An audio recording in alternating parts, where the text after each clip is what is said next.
The Meeples and Miniatures podcast is sponsored by Two Fat Lardies, Firestorm Games, and by the very generous donations of you, the listener. Thank you, one and all, for your continued support. We really do appreciate it. The Meeples and Miniatures podcast, episode 280. The one with Gav Thorpe. With hosts Neil Shuck and Mike Hobbs. And guest, Gav Thorpe. This show was recorded on the 13th of November, 2019.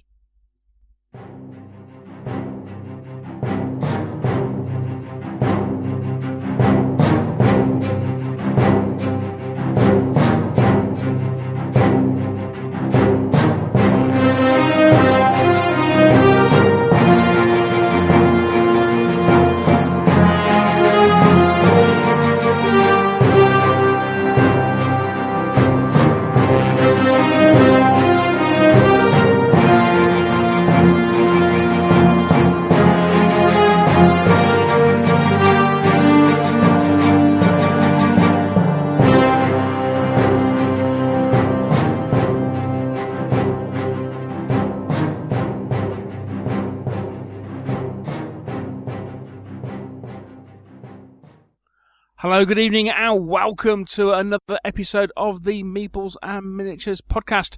It is I, the Brumby Dwarf, coming from a cold and slightly damp Leicester. Mainly cold. There's a big full moon outside. So here we are. Yes, after a bit longer than we originally anticipated, breaking recording, we are back with you. And on this evening's show, I am joined first and foremost by my main compatriot. It is, of course, the Welsh wizard himself, hopefully recovered from his latest weekend exploits. It is Mr. Michael Hobbs. How are you, sir? Hello, Neil. Hello, world. It is I'm back. My man flu is gone. I'm glad about that. And I'm fit as a fiddle. Or as fit as a 53-year-old man can be. I was just thinking... Butcher's fiddle. Yeah. Slightly broken fiddle. Yes. I was just thinking how beat up an instrument. Yeah, I've seen some fairly beat up instruments in my time. Yeah. Everything well? Everything's good. Excellent. Yeah, hangovers have gone. Yeah. I see. Yeah, was it more of which later, I think, is it? Yeah. More of which later, yeah. Indeed, indeed. Cool. And we are joined by nothing less than gaming royalty. A man who needs very little introduction. But should be abolished. It is, of course, the one, and this time appearing on his own, as opposed to as a double act. It is the one, the very only Mr. Gav Thorpe. How are you, mate? I'm good, thank you. Lovely to be back after a bit too long a break, really. So yes, looking forward to catching up with you guys. I'm looking forward to it, mate. Yeah, we've been to get you back on for a while, and it's just one of these things. It's kind of, and then before we know it, Henry slides in and grabs you before yeah. Yes. Somebody else who I kept bumping into shows. We should do that thing. Yes, we should. Yeah, definitely. And then finally got our act together slightly earlier than the. Actually, to be honest, I think I might have agreed this with Mike, but we set a date so far in ahead. I'd set a date with Mike. So we knew we'd have plenty of notice. Yeah. I think Henry may have actually approached you after me later, but we managed to have time earlier. He did. He slid in there. Yeah. He did. So, usurped, but not replaced. Yeah. Well, we can talk about different things. Indeed. Yes. Indeed. Yeah, because of course you are a man of many talents. And so we are going to be talking about some other bits of what you've been up to on this particular show. And well, first and foremost, I suppose, since it's been a while since you've been on, we'd like to catch up with it a little bit. We've just basically, what have you been up to recently? What have I been up to recently? Well, recently is a stretchy term, isn't it? I mean, very recently. I mean, I've just come off the back of the Black Library Weekender, which is a nice show just up here in Nottingham for Black Library fans. Funny enough, we get about, I think it was about 300 people at the Belfry Hotel just up Junction 26. Oh, cool, yeah. And we lock them in a hotel for a weekend and talk to them. And they lock us in and talk to us. But that's really cool. It's always a fun one, that one. some really dedicated fans, new releases out. So as part of that, my very exciting and probably the most important book I've written so far, well, novel anyway, which is my contribution to the Siege of Terror conclusion miniseries to the best-selling Horus Heresy series. So that's a big one, really. So yeah, very keen to the limited edition sort of goes on pre-order on next Saturday. That might be after this goes out or before this goes out. I'm not sure. But they had some copies available for pre-release on the weekend. So it's very nice chatting to people about that and other projects I've been working on. But yeah, I mean, writing books. Last couple of books. Actually, no, one of them I can talk about now. Actually, it was after a 15-year break. 15 year break. I've returned to the Last Chances for Warhammer 40,000. Oh, good grief! I've written a fourth. Is it really that long? Yes, yeah. Annihilation Squad. The last one came out 15 years ago. The first one, that's out in February as part of the Black Library celebrations. But actually, at the same time, is the 20th anniversary edition of the first one, 13th Legion. So that's 20 years ago that came out, my first novel. So yeah, that was a while ago, wasn't it? It is when you say it like that. I mean, because it's one of these things. Because I mean, especially when you kind of been around the hobby as long as us, it's like you remember it coming out and all this, and you're kind of thinking, "Crikey, was it really that long ago?" Yes. Followed by, "Blimey, are we really that old?" Well, that's the thing. I recently, not to give too much of a joke away, but we recently went to see Tim Minchin in concert, who's a very funny man. But one of his jokes, I'll steal, but was basically about how once you pass 40, your unit of measurement changes to decades, and everything starts to be counted in decades rather than years, really. So you work out, you go, well, I've got about 3 units left, maybe 4 if I'm lucky. But then, anything less than that almost doesn't count as any time at all. I think that's kind of the case, really, isn't it? It's like, well, that wasn't that long ago, was it? But yeah, so, yeah. But it's nice to get back to Last Chances. Actually, it's been wanting to do it for a while, but it's nice. It seemed to come out until like the 21st or 20th anniversary year. Seemed fitting. I don't know if it's just going to be a one-off. If I have any more ideas, but so yeah, that's been quite fun. Like I said, there's lot of work on this Siege of Terror novel. Been doing. What else have I been doing? Actually, well, on and off a little bit. Obviously, we're going to talk a little bit later. Of course, we've been doing a bit of work with Warlord on their 2000 AD licensed games, which we're going to chat about later. That was good because that was getting the old band back together, working alongside Andy Chambers to do that, which was again winding the clock back more years than I care to remember since we had last collaborated on a games design project. Although I've seen him a lot. So we're still friends. So, and, hobby stuff really, I suppose. Painting soldiers, collecting soldiers, backing far too many Kickstarters. So, even getting some of them. So yeah, that's mostly what I've been up to, writing. I really don't know actually, because it can't have been that long. I'm sure, I was a dad, I'm sure last time we spoke. My son turned 6. Just after Christmas, and I can't remember if he was around last time we spoke or not. Yeah, probably was. Yes, he would. Yeah. Yes, he definitely was around, but yes. He was nowhere near that age. So yes, there's doing that. That's great. Just he's learning all about Nurgle and Death Guard at the moment. Excellent. Yes, he loves that. And all kinds of other toy soldiers, and it's constantly bugging me to buy him tanks. So he's a bit of a treadhead as well. I'm trying to get him interested in fantasy stuff, which he kind of likes, but it's not so much. I think he's a bit of a sci-fi geek, really, apart from ninjas. But that's because he's nearly 6. So who doesn't like ninjas, eh? Indeed. That and Lego. So came across. Well, so last weekend was the weekender, like I say, and the weekend before we went down to Birmingham to the NEC to an event called Brick Live, which is a Lego event. Oh wow! Which was interesting because it's like a hobby event for a different hobby, which I'm not. It's like I like Lego, it's good fun stuff. But I'm not I wouldn't consider myself as serious about Lego as it were as I am, say, gaming. But and it's mainly a family kids event. I'm sure there's probably slightly more serious they're called is it AFLs, Adult Fans of Lego. Oh, right, okay. So there were quite a few of those wandering around. Although I did look, there was a but yeah, some really cool sets. But one of the things, and I had to share this with a couple of my gaming friends, there was somebody, there's obviously sort of third-party company. In fact, the whole event is kind of third-party. So, well, actually two interesting things, one of which you might find very interesting. The first one was somebody a third-party making kind of like bases for you to put your Lego stuff on and sets. But they kind of look like Necromunda sets. So it's like Lego Munda, which is really cool. and given that now that Lego's patent is kind of, or its patents have expired and stuff, there's all kinds of third-party knockoff kind of compatible Lego sets and stuff, which means like there's loads of army men and police and all kinds of stuff that with guns and Sammy picked up some accessories, some helmets with night sight goggles and sniper rifles and things, which are very un-Lego-like, but quite fun. So this combination of lots of guns and Necromunda terrain really got my brain going. But the other thing is Airfix were there. Airfix have done a range, I think they call them Quick Build, which is basically Lego Airfix kits now.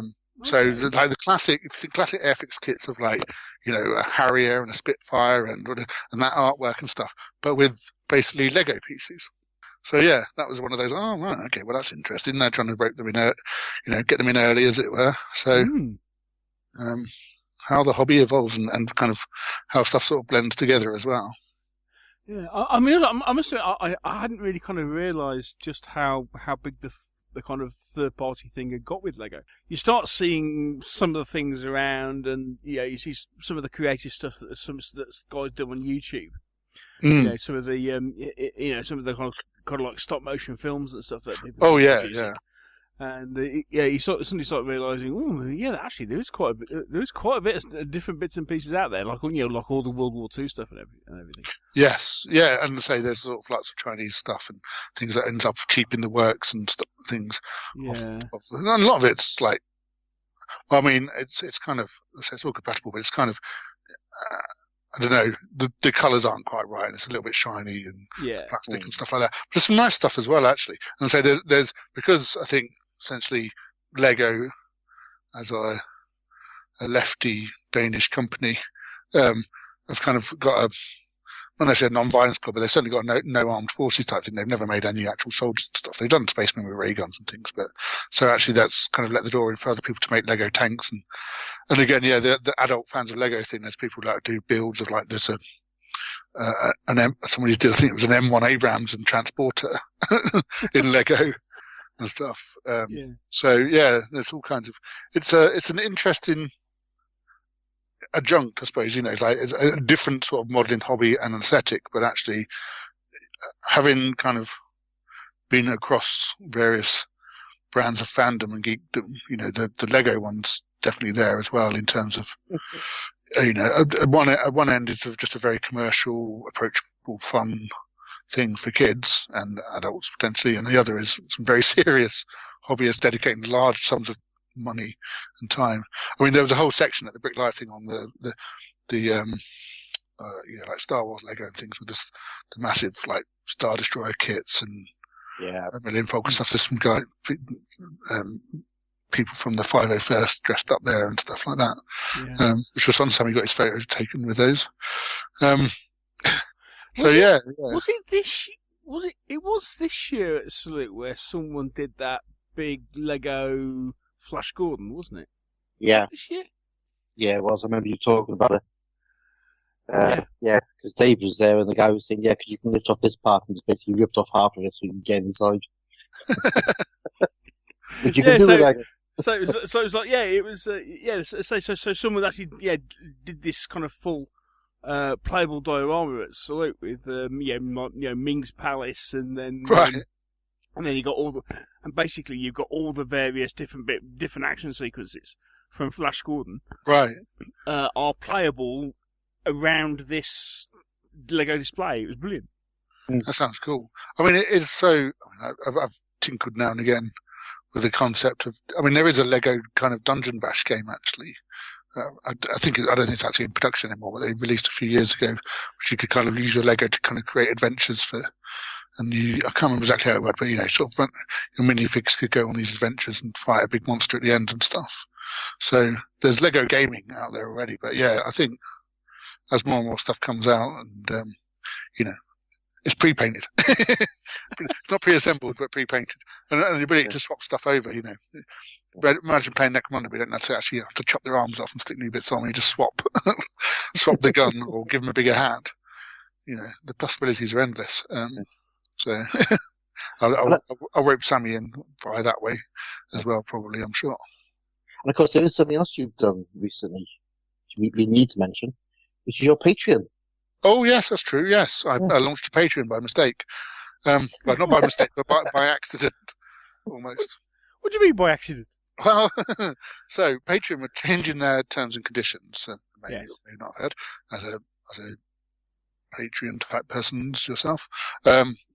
So and somebody had sort of tweeted, it's like, well, basically people have already set up their pages or their accounts sort of get grandfathered in, so they'll get the slightly more favourable old terms. So set up your, even if you're not planning on going live or doing anything, kind of set up your account and get ready now. So I did that, and kind of set up myself and sort of did a test page, and ended up launching. I didn't even announce it, and then before I knew it, like 4 people were giving me $1 a month. And I didn't even, I don't know what I'd done was put up I'm just testing Patreon, and somebody, I don't know, maybe they were expecting me to or something. So suddenly it was people were expecting me to deliver some stuff for, because they'd given me money. So yeah, that was like, I better pay more attention to this then. But it's very low key in a sense, because it's $1 a month. There's no different pledge levels, because for $1 a month, you get maybe a short story I've dug out. You get a post or two. But essentially, I figured people can't bug me too much for only $1 a month. Not yet, anyway. Until I sort it out properly. But hopefully, I'm going to put some game rules up there and whatever else. I think I've got it's 37 patrons at the last count, maybe 38. And essentially, at the moment, actually, I've now turned a profit, but for a little while, basically, I just paid for my other patron, people that I was backing on Patreon, because very nicely, their system actually puts you in credit and then takes money from people you're supporting back out of that money before it gives it to you. So, actually, it's kind of a way that money I'm kind of passing on to other projects, really, rather than taking it for myself. So, so that's quite fun. But yeah, I need to, but it was one of those, sometimes if you want to write a short story, you just want to write a post and stuff. It's very hard to justify sometimes the time away from paying work. And so even just if it's a nominal, people are just like throwing $1 in the tin kind of stuff. I feel a little bit, I can feel reasonable that if I take an afternoon out to generate something for that actually, it's worthwhile, and worthwhile in terms of just it makes sense to my bank account, and not in a massive way. I mean, it's still not the most profitable thing I'm ever going to do, but it's kind of like almost a psychological thing of just like I then have to treat it as work, rather than just a little kind of a blog supporting stuff, whatever. You go, no, actually, I do have to take time to write some of this stuff and think about this stuff, and it's kind of fun actually. It gives me the impetus to do it then. So there will be more of that, but yeah, it's not going to be massive amounts of stuff because I don't have the time. But it hopefully gives me a chance to do some interesting, smaller things, really, little projects that maybe I've been thinking about, but can't really justify too much time and energy on. So yeah, that's Gav Thorpe writes stuff, I think it is. Imaginatively titled. Yeah, if you want to go and have a look at that and throw me $1. Excellent stuff. So when you say accidentally launched, was it one of these things you kind of putting the page together and hit the wrong button? It was pretty much exactly that, yes. I kind of had a test post and wanted to see how it worked, and it was live. Basically, it went live. And as I said, I didn't really notice at the time. It was only when I kind of got an email from Patreon saying somebody is, such and such is supporting you for $1. And you're like, what? Oh, hang on. All right, everyone can see that. Oh, okay. Lucky I didn't post anything embarrassing up. So and it just started from there. Yeah. So far, say, I've been trawling the archives, as it were, which is quite handy. I mean, it was a bit fortunate because Black Library opened their submissions window for a couple of months a little while ago, so I was able to post off a couple of old sort of Black Library specific writing advice articles that people were quite keen to see and kind of update them for sort of like the new era, as it were, and stuff like that. So that was gone up there. And then, I think four original sort of short stories. In fact, I think they're all unpublished so far. The ones that are either, they were for projects that never end up going ahead, or they were things I was going to submit to places and got rejected or never got around to submitting. So, and I got a few more of those, and I'm going to share some of the short stories I've done that have been published, but I've now got the rights. A lot of the small press stuff that is kind of anthologies and things, the rights revert to you after 12 months and stuff. So I do something with those kind of cool fantasy stories and things I've written.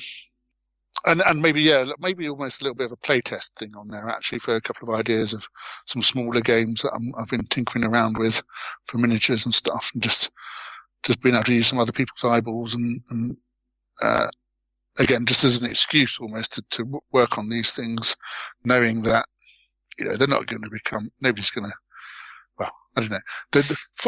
In the fullness of time with digital printing and print on demand, who knows, they could become a thing. But actually just having a venue to explore ideas and share some stuff is nice in its own right, really. And looking at what different ways I can do that. I'm doing a Q&A at the moment, actually. I've just put out a call for questions for people, and because of course this is apparently the 21st century and people can do audio stuff like podcasts.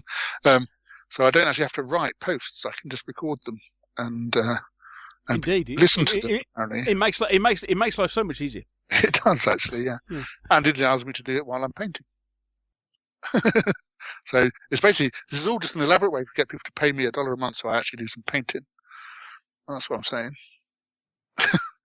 So that's going to be fun, actually, doing a bit more of that. And we'll just see how it goes. Yeah, there's no grand plans other than just what I'm doing at the moment. Cool. Excellent stuff. We'll make sure we put a link to that in the show notes. And so if you're interested, go and check it out. Very good. Good stuff on that. What I think we'll do is we will take a quick break and we'll chat some more about toy soldiers and what we've been up to when we come back. Of course, it's confession time. Time to own up to all those little purchases that we've been making over the last few weeks. Yeah, get yourself a cup of tea, man. Could take a while.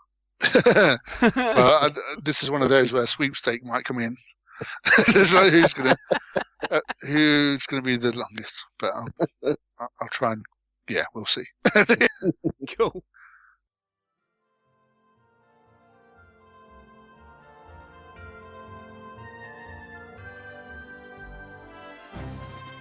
The Meeples and Miniatures podcast is proud to be sponsored by Two Fat Lardies, purveyors of the finest rules, supplements and gaming accessories for all your wargaming needs. Most recent in their offerings include the September War Anniversary Bundle, marking 80 years since the start of World War II. This is a 2-scenario book set for I Ain't Been Shotman. In accompaniment to that, you have a free PDF download of Blitzkrieg in the East Part 1 Poland, which contains a number of army lists for I Ain't Been Shotman. This is a free PDF download. And a special offer on the Kriegspiel Compendium, rules, scenarios and a map for this classic wargame. Don't forget that you can get more Two Fat Lardies by viewing Lard TV on YouTube. The latest episodes include parts 3 and 4 of Taking the Gemblow Gap, a playthrough of General Darnay, Rich Clark finishing his build of the Blacksmith, and Sydney's Battlefield Challenge. Also, don't forget that for your listening pleasure, you can also download The Oddcast.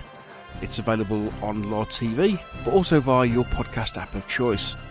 Two Fat Lardies. Play the period, not the rules.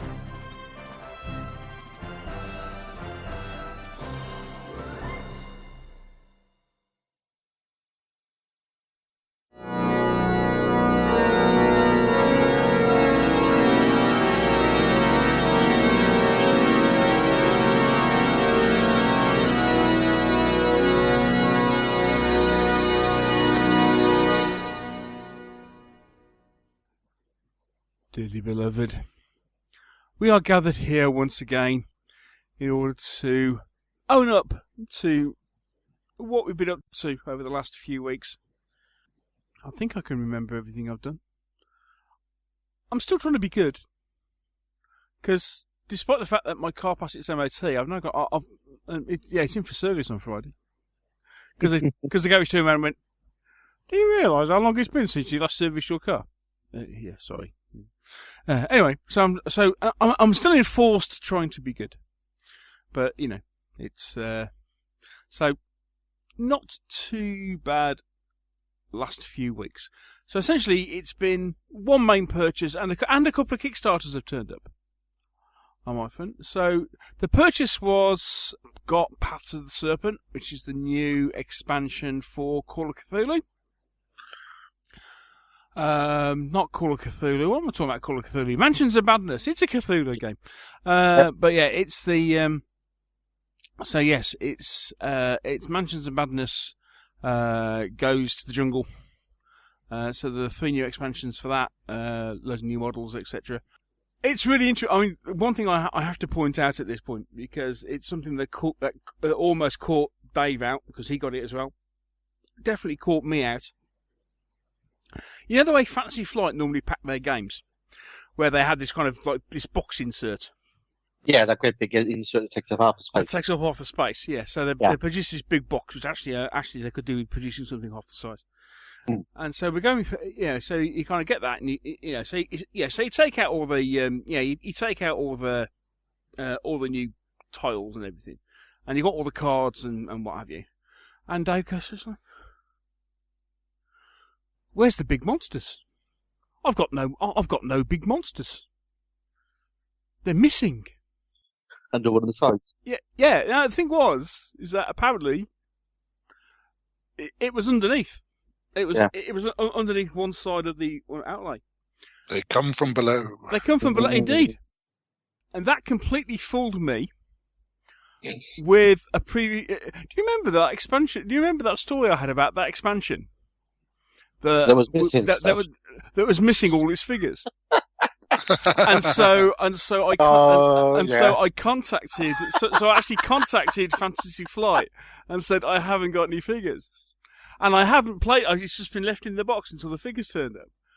And having seen that what happened today, I went back to the expansion because it was still in the box. I went back to. I thought, yeah, no. still in the box.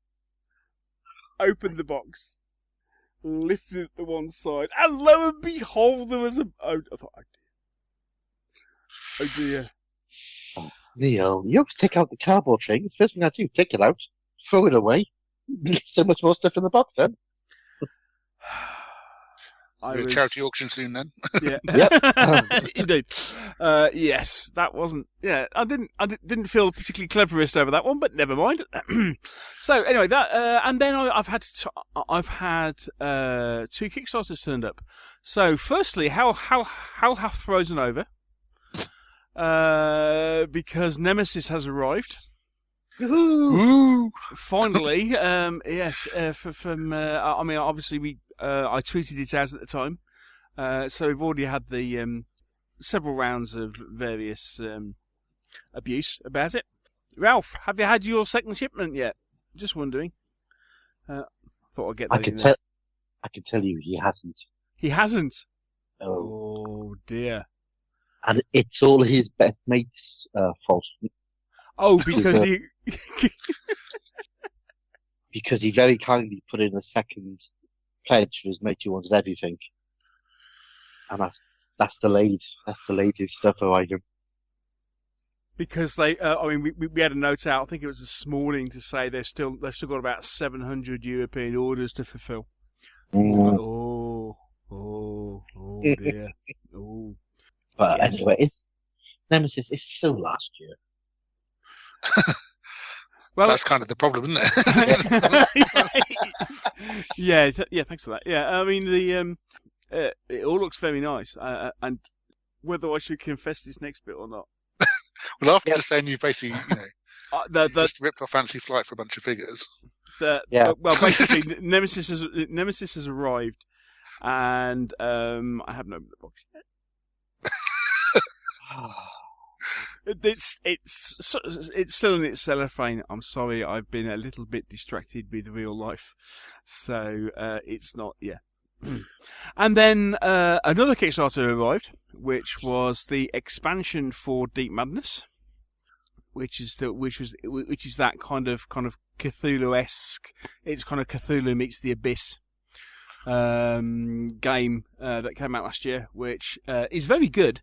Is very hard, and I must admit we haven't played more than the first scenario. Played the first scenario a few times, but it's kind of been languishing at the bottom of the get to the table pile for a while, and lo and behold, this expansion turns up. But I did manage to buy because I also ordered. They have these kind of what they call epic monsters. So several of the scenarios have these nightmarish monsters that appear, and so what you can do basically is change the nightmarish monster, and obviously it completely changes the scenario. And they had a load of those, so I didn't order those on the first Kickstarter, but I got them all on the second, because it's big gribbly things, very nice, lots of tentacles. Lots and lots and lots of tentacles. That's and I ordered. I finally ordered in hardback not hardback, softback. The latest Rangers of the Shadow Deep supplement. I can't remember what it's called now. But yes, the one that came, the one that was published. I mean, it's a couple of months ago it was published, but that's just I finally got around to ordering that softback, and that is me. So I've been relatively good. Back a couple of Kickstarters, back the Burrows and Badgers Kickstarter, which went incredibly well. Congratulations, Joe and Michael. That went that took off. Yeah, that's me, I think. No, it's not. It was something else you bought. Is In it? fact, two things you bought off the same site. Humble Bundle.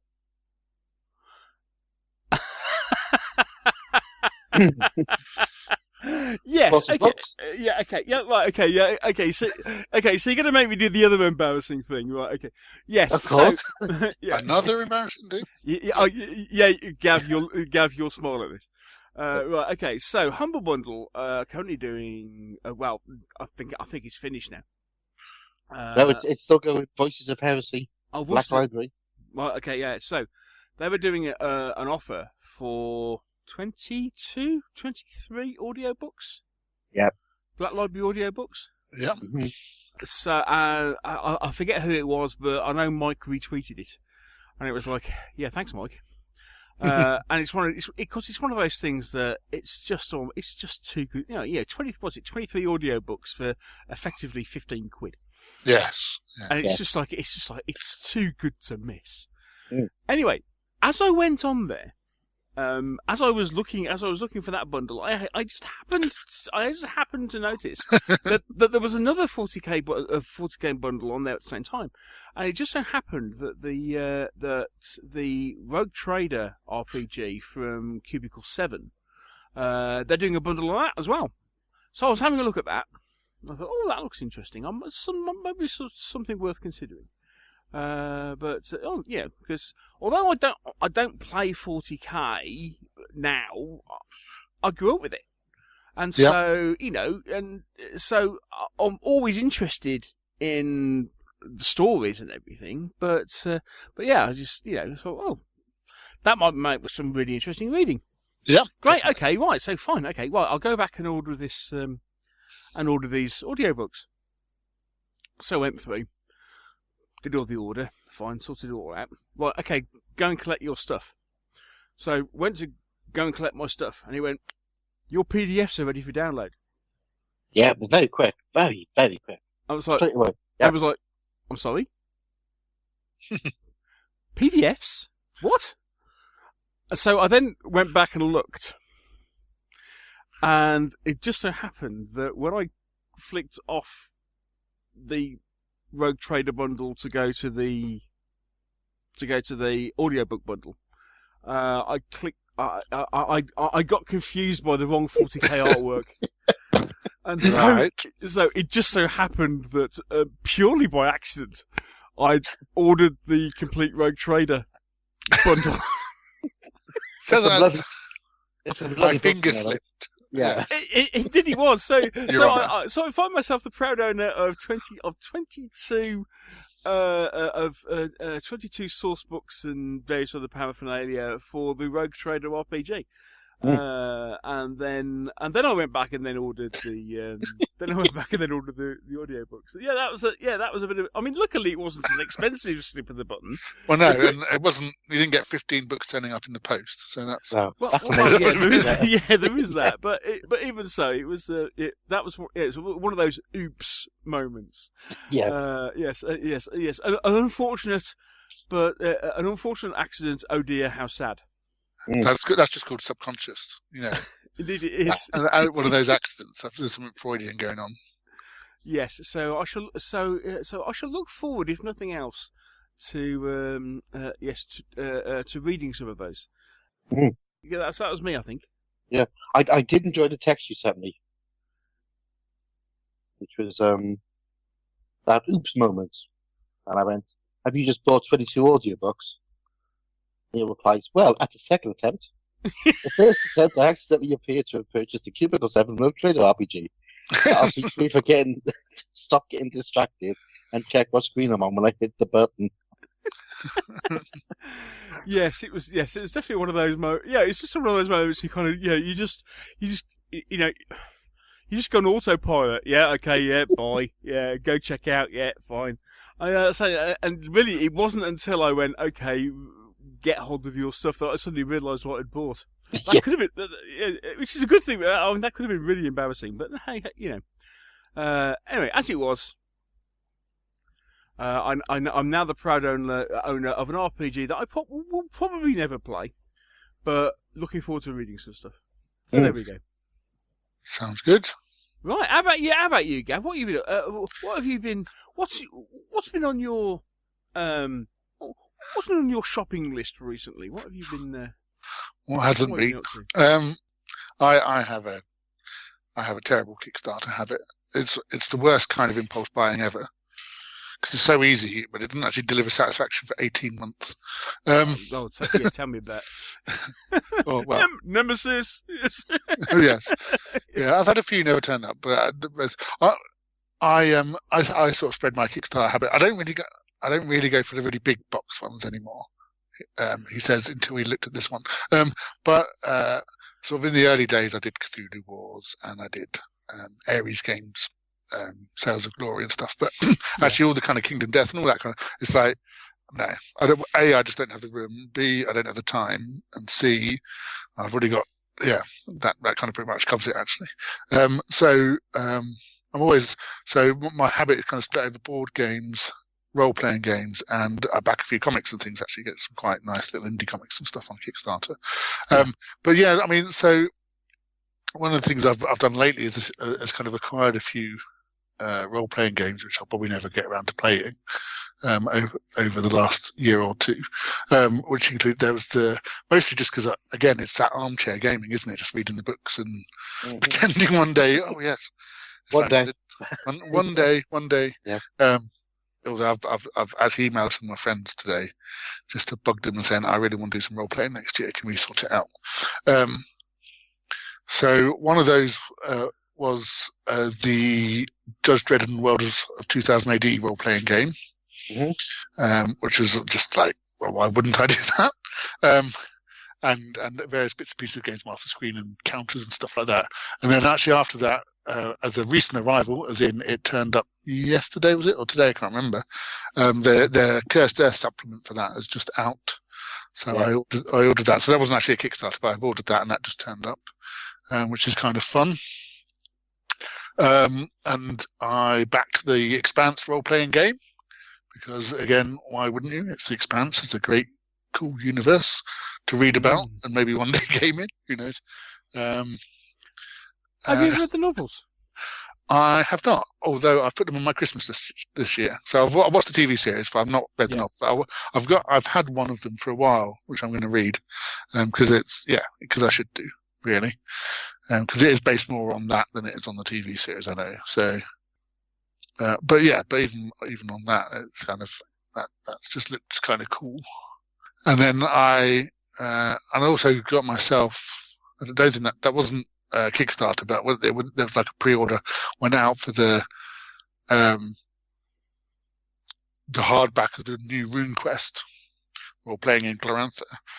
So I had to do that as well, because RuneQuest is brilliant. And again, another universe I've loved for a long, long time. Probably apart from sort of like a homebrew Victorian horror thing me and friends did a while back, actually probably the setting I've probably role played the most in, I would think. Probably more than, probably. Thinking about it. So, and it's got a great introduction about how the world's mythic and all kinds of stuff, which is really cool. And it's RuneQuest. So there's that, and then there's a couple of other sort of slightly stranger games which have kind of come up in. There's one called Spire, which is by Grant Howitt and his company, and it's set in a massive ancient tower city thing, and you are basically dark elf revolutionaries trying to overthrow your high elf oppressors. And it's very dark, it's very grim, but also just kind of very stylish and cool and reactionary and all that kind of stuff. And I've just received there was a supplement to that, I think, a supplement called Strata, which kind of takes it down a little bit and into the equivalent of the Underhive, I suppose, is what you'd call it, I guess. So again, and that just looks lovely and beautiful artwork, and it's just a lovely book to have. So I've been doing all of that. It says looking at the shelf. Which is weird actually, because they're all sat on top of a bunch of other books, which are basically the role-playing games I bought in my teenage years and never got to play. But anyway, there we go. It's not like we're all just reliving our childhood, is it? No comment. Less time and a little bit more money. So I've been doing that a bit. And then, but most recently on Kickstarter, I've done a little thing, like I say, we were chatting a little bit off air about my son Sammy. So he turns 6 just after Christmas, and he's into his gaming a bit. And there's quite a few kind of like introductory type games now for various things. We bought him. There's a worker placement game called Stone Age, and then you can get My First Stone Age, which is cool. So it's kind of a memory game, but it gives you the idea of kind of collecting resources and then trading them in to build your village, which is fun. And various games like that. And then there's a game called Amazing Tales, which essentially is role-playing for kids, and kind of very storytelling role-playing, which I came across a couple of months ago and bought the digital version, and played that. Well, we sat down to play with him a little bit, and we got as far as there's a character sheet and you can draw your character in it. So I got as far as drawing his character and coming up with his 4 powers, and he got so involved in his backstory and who he was that we didn't actually have time to play the game. So I was like, well, that's definitely a role player. He spent more time on character creation than he did on actually playing the game. So that bodes well for the future. I was going to say, he seems to pick that up incredibly quickly. Yeah, absolutely. But actually, they just happened to run a Kickstarter very recently because there's various kind of sort of story hooks and things in the PDF version, but they've kind of collated all that and put together, because it's very freeform, because it's about the child sort of resolving all the events as well. So, it's like they roll the dice, but then they kind of decide what went wrong, what goes wrong, and all that kind of stuff, very storytelling stuff. But actually, the big book of Amazing Tales was something I backed recently, which has got a bit slightly more structured adventures and also just more hooks and kind of world building and stuff for you to help you run some games for the little one. So that's cool. And along the same lines, there's a French company who were they French or the Italian? I can't remember. No, I think they're French. They've done an English language version of another sort of role playing game they've got called Little Monster Detectives. Which again looks lovely production and quite fun, cartoon monsters, and the kids get to play as these monsters trying to find out, they play as kids trying to find out stuff about monsters. So there's that. One of my favourite games of all time is Hammer of the Scots by Columbia Games, one of their block games. Oh, that is a cracking game. Yeah, I mean, I wrote an essay on it for a long while back now, probably about 10 years ago, I think, probably. There was, Green Rodian did sort of like top 100 hobby games, and so my pick for that, when I was asked to write for it, was Hammer of the Scots. And Columbia Games recently ran a Kickstarter for like a deluxe version of that. So I did that. I got and Julius Caesar. I just threw that in at the thought, if I'm paying for the shipping, I'm going to do that. Which was actually, it was good, but actually it's one of those check the small print things. So they rather kindly put the value of the true value of the games on the outside of the packaging. So when it went through customs, they went, wow, yeah. So that was £54 extra by the time I paid the tax and the fees that you have to pay for all that kind of stuff. So that was a bit, ow, I would like this, but I'm not sure. Ow. So yeah, but they've also just done digital versions on Steam, or they'll be available on Steam for the Julius Caesar and Richard III games to play digital. So it's like, so they've got me for that as well, actually. Which would be really good if Richard III wasn't broken. Well, yeah, we'll have to see if they fix it in the. If they fix it in the digial version. Yeah, I mean, it is generally accepted that the board game is broken if you use a particular strategy. Right. Okay. Yes. Unfortunately, it's just one of those things. Unfortunately, that might be one of the reasons why they picked it. To be honest, I don't know, because like I said, Julius Caesar and Richard III are the two that they did, so I don't know whether they made some calculation of the period and that's like their best sellers as block games, or whether they thought, well, actually everyone's moaning about it, maybe we'll give them a digital version that works. Yeah. I must admit, I was gutted because I obviously War of the Roses, and you think, a War of the Roses version of Hammer of the Scots, fantastic. Yeah. And it was like, but if you do this, okay. Oh right, okay. Oh dear. Yeah. Oh well. Yeah. We'll see if we can exploit that when I play it on Steam, and then I'll look like a genius. Aha!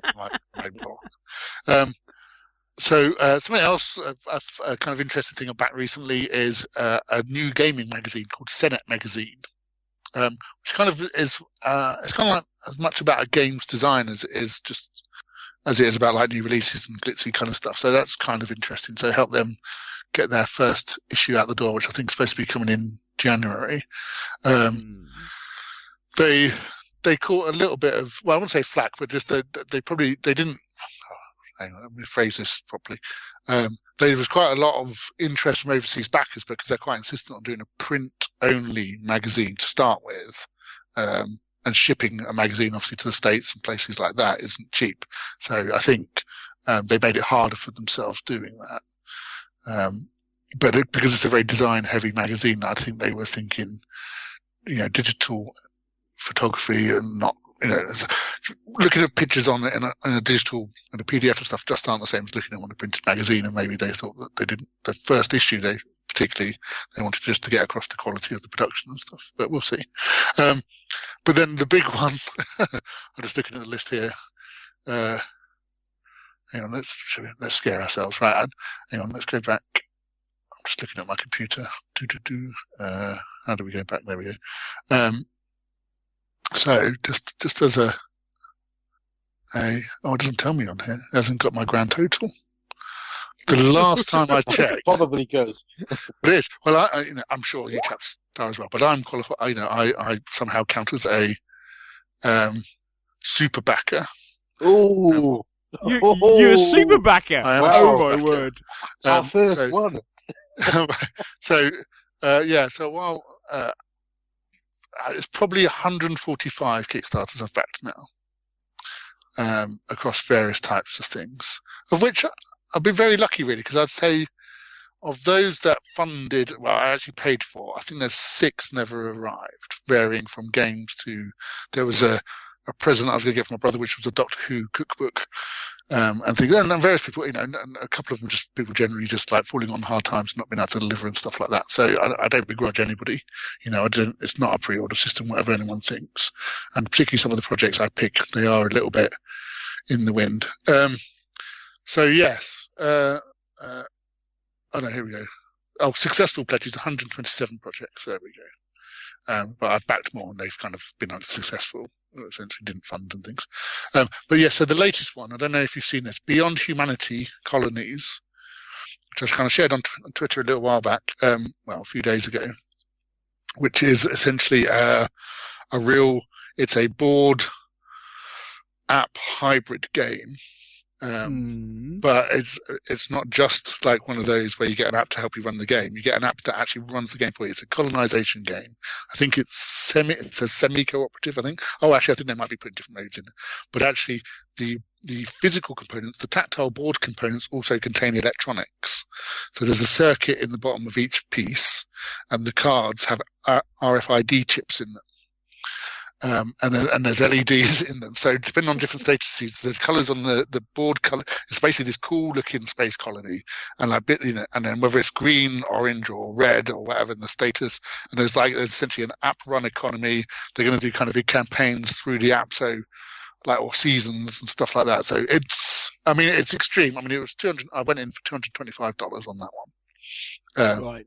That was yeah, actually, I wasn't going to. I shared it, and I thought of that. And the problem is that because I shared it, and I looked at it again, and I just thought, I don't know. Yeah, this really is not. I don't think it's the future of gaming because it's just so intensive, but it's insane and deserves to be owned by me. As it were. And for that alone, just the sheer ambition of it. And the tweet I said was, "This was the game the future promised," and it really is almost. Whenever you see people. Like playing on RoboCop or whatever, and holograms and all kinds of that real next generation board gaming, which is neither. It's not just wholly digital. It's not just a board game with an app. It's fully integrated between the two things. So I thought I've got to give it a go and have a look, and it could be really fun. And it looks like a fun game anyway, building a colony and all kinds of other stuff. So yeah, that's kind of my big thing for that. So that's kind of board. Just looking here, it's just ridiculous stuff. Squire for Hire. What was that called again, Gav? So that's called Beyond Humanity Colonies. Just for anybody who didn't catch it first. Yes, Beyond Humanity Colonies. I suspect they'll do late pledges. I'm not. It's Kickstarter's finished just a couple of days ago. Let's say, on the other end of the scale, a PDF only Alpha Mecha PDF edition, $9 all in. There we go. Which is just it's a mech game. I don't know if it's any good. I'll just want to have a look at the rules, but supposedly that one, reading the campaign text on there, is it's supposed to scale really well. Actually allow you to. It says dozens of mechs, which is always appealing. Yep. So that I just had it for $9 to get a PDF. I thought, well, that's I owe it to myself, really. Yeah.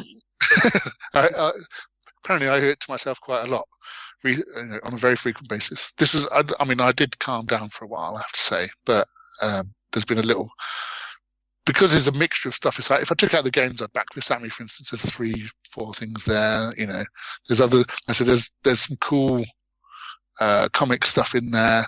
Hammer of the Scots again was a one-off. It's just like, oh well, I need to get in on this and that. Weird stuff actually. Fail Faster, the playtesting journal. I've got 3 of those. There we go. A little journal to help you playtesting. You fill in like records and stuff, and it's kind of really useful tool just to help me get my brain in gear and stuff like that. Over the Hill, 2nd edition. So just random stuff, some of it. But on the toy soldiers front, well, my big thing actually, I've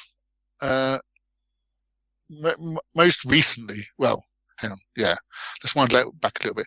So, I bought Adeptus Titanicus, was my main kind of hobby, excursion, I guess, in terms of something new and different, because I love Titans, and I've loved them since 1st edition Adeptus Titanicus, which we're going to talk about this a lot more in a little bit, aren't we? But, so essentially that's what I've been doing. I've put together and painted 2 Warlord Titans, and I've got a couple of I'm assembling the 2nd Reaver, and I've got my building and stuff to do. So that's been kind of tootling along nicely. But my most recent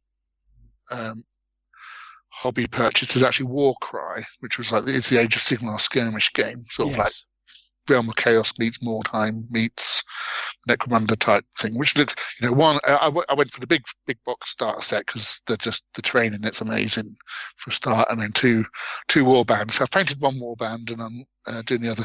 So, but that was, that was like 100. I think I got that online at a bit of a discount. So I think that even then that's like £140 or something. So that's a lot of plastic, but also.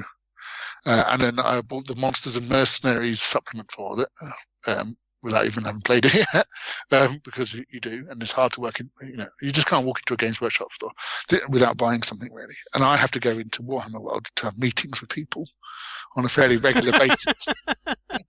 And it's the same. We get together for Horus Heresy meeting, or going, and it's just like there's authors just loitering around looking for something to spend their money on because we're trapped. Not because we're trapped, but just because they, Games Workshop pump something into the air that makes you just like, even if it's a pot of paint, it's impossible to walk through the store and not go, oh, actually, I need some new spray, or I need another brush, or I need to spend £140 on Titans or something, whatever it is. So there's. They must put something in the beer. Yeah. Yes, absolutely. And then also, what else? I've been doing. Well, in terms of purchasing, I've not actually bought much else recently. I've been digging stuff out, actually. I've been quite good. This is one of the things, actually, other than the Adeptus Titanicus and Warcry. Actually, I've been spending quite a bit of time trying to go back and dig out other stuff. I did buy the entirety of the Contrast paint range, actually. I did do that as well when that came out. Oh, okay. Just thinking about it. Again, with a bit of a discount for an online retailer rather than full price, but because I'll happily support Games Workshop and buy stuff from the store when I'm there and things, but there's certain things where you go, actually, I'll just get a bit more for my money if I buy somewhere else. So, yeah, that was quite, I've been experimenting and I've got some favourites and some not so favourites and things like that. So, a big chunk of my hobby time was taken up. I might not have seen, but for the Warhammer community pages, I was painting a Fire Slayers army for Age of Sigmar. So actually, I wasn't really. They were giving me the toy soldiers for that, which is nice. Words for toy soldiers. That's a bargain I'll always take. Which is pretty my life. To be honest, it's just taking out the middleman, as far as I can tell, and not requiring those Bank of England vouchers that you get. So so that actually also meant that my purchasing was kind of curtailed for a while, because I was like, no, I can't buy any stuff because actually I am promising to deliver more painted soldiers every month. And one of the things I did get there's a kind of a Warforge thing, which I got as part of that, and I didn't get around to it. And then about a month ago, my little boy Sammy, because he likes to just get the stuff out and he really likes terrain actually, and kind of putting together kind of pretend battlefields. And he goes and says, "Why haven't you painted this yet, Daddy?" I said, "Well, I don't need it from you as well." So we put that together and we painted that.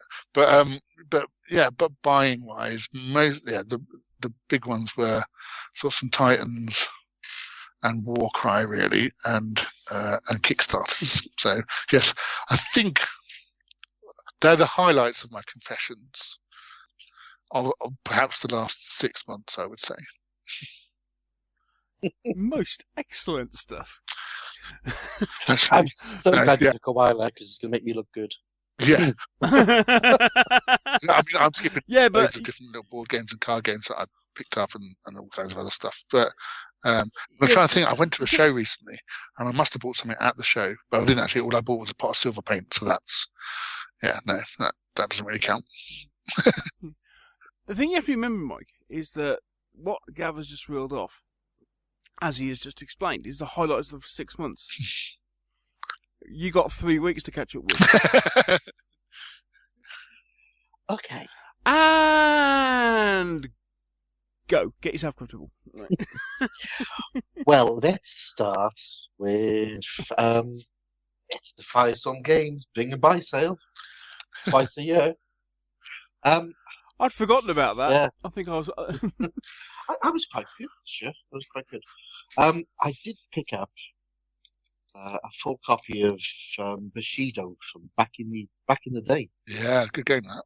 Yeah, one of the guys had just the books, but he had all the expansions in the maps and that.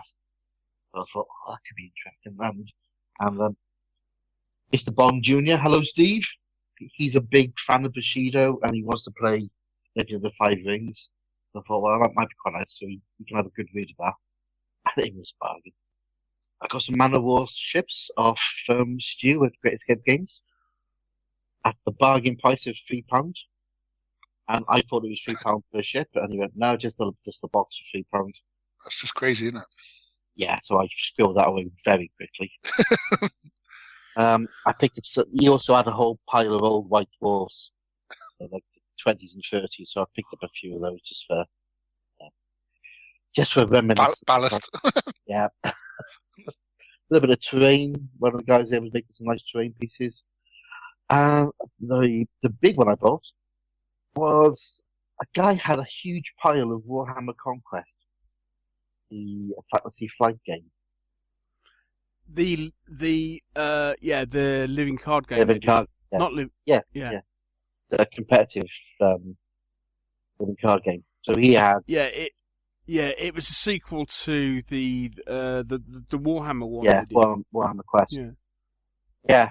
And he, it was literally 2 core games, both the big expansions, two of the free cycles, plus sort of spares and extras, and he wanted £20 for it. What? So we agreed that I pay him 30.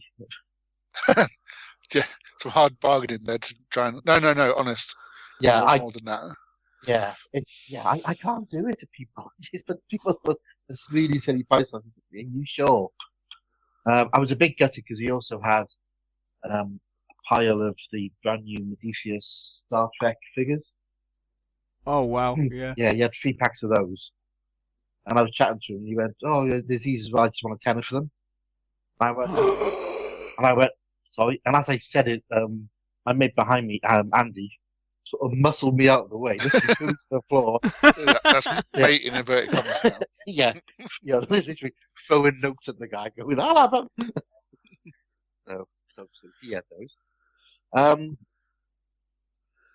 So yeah, that was all I got. I mean, there was the show bargain. Another old friend of mine, Mark, he did the Kickstarter for Cool Mini or Not Rum and Bones. The pirate. Oh right, yeah, the pot, yeah. He literally did the full pledge. He got everything, and hasn't opened it. And he wanted £100 for it. What?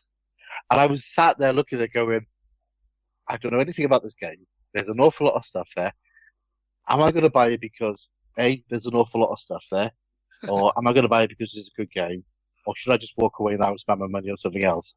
So I was good, and I walked away because I'm impressed. Yeah, I mean there was a 64-litre really useful box that was half full, plus stuff. He literally filled up the 64-litre box, and none of it had been opened. I just thought, no, I'll be good. I don't know anything about the game. It could be rubbish. So that was the bring and buy. I did quite well. I got via Ralph. Hello, Ralph. A copy of the original Troll Pack for RuneQuest. Oh wow! Apparently, a guy Ralph knows on Facebook was selling off his old RuneQuest stuff, so I got in and grabbed the Troll Pack. He was also selling off Pavis and a few of the other big expansions, but they were a bit pricey, so I just got Troll Pack, which is a really good expansion for playing trolls. Got some stuff back from Gav, my painter. My first part of the 15mm Byzantines have arrived. Those are the War and Empire figures from Westwind, and very nice they are too. My copy of Cursed Turf arrived today because again it's a nice little system now. I also got the Humble Bundle Voices of Heresy and the Road Trade one, but I bought them. I bought them with intent. With intent, yeah. I have pre-ordered Judge Dredd starter set and obviously a Judge Dredd figure, just to have a look at it. Just for research purposes only. Actually, something I arrived about a month or so ago, which I didn't mention, but it is the coolest thing ever, and it's only because of Gav mentioned Lego and Airfix. I got the Airfix Heinkel 111, the Motorhead version, for the 30th anniversary of the Bomber album. All right. Neil is completely unimpressed with that. Yeah. It's a jet black Hyper 111 with Motorhead symbols. Come on, Neil. That's cool. I'll take your word for it. And if Vlad's listening, Vlad is going to come to you soon. What else? Oh, I did make a small eBay purchase, which arrived in a very large box. You know, I've been starting to GM Warhammer 3rd edition. Warhammer Fantasy 3rd edition RPG. There was a guy on eBay who was selling basically his own collection. It sort of included a lot of the very, very rare expansions. So I put a silly bid in and won. And I spent the last week sorting all that out because there's an awful lot of it. Don't you just love it when you put these things like, I'll just put a silly bid in because someone's bound to outbid me. So I've got pretty much everything now for Warhammer 3rd, including the very hyper rare Enemy Within campaign, which, if you want to buy in a box, actually costs more than I paid for everything for 5th edition. So I've got some spares, which I'll be sort of moving on the books. But that's one other little thing. Up a geek done. I got a label maker. Right. I got a label maker. You got a label maker. Hence the tweet of, does anybody want a second-hand label maker with a yeah, with a mic-sized maybe making a label marked Mandy and sticking it on her forehead wasn't a good idea. Knowing your good lady, no. That was. She wasn't impressed. I know she did keep it on her forehead for 2 hours. So I'm making labels now. Anybody wants some labels, let me know. So how many labels are the cats covered in? Then I can't get near them, you little buggers. They keep running away from me. So there we go, that's it. That's all I've done in the last 3 weeks. Hang on a second. You're missing something. No, don't so. What about Oh, everything God, you picked up from Gordon? Oh yeah. Yeah, that was the thing that happened. Yeah, Oh yeah, come it's like on, next door to me. But I wasn't too bad because because we were mostly in the pub.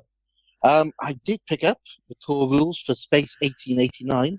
Oh, I love that game. Yeah, and a couple of the supplements. I got London Bridge Has Fallen Down and The Strange Land. So yeah, got that. I've since got home and found out that my defeats are doing it at half price. So, but hey ho, doesn't matter. And one that Neil might like is the Force of Destiny Beginners Start Set. Oh wait, that's the Jedi supplement for the Star Wars. Yeah, so I got that. Yeah. Should be fun. And that's all I got really from Grogmeat, other than a massive hangover. But more on that in the next segment.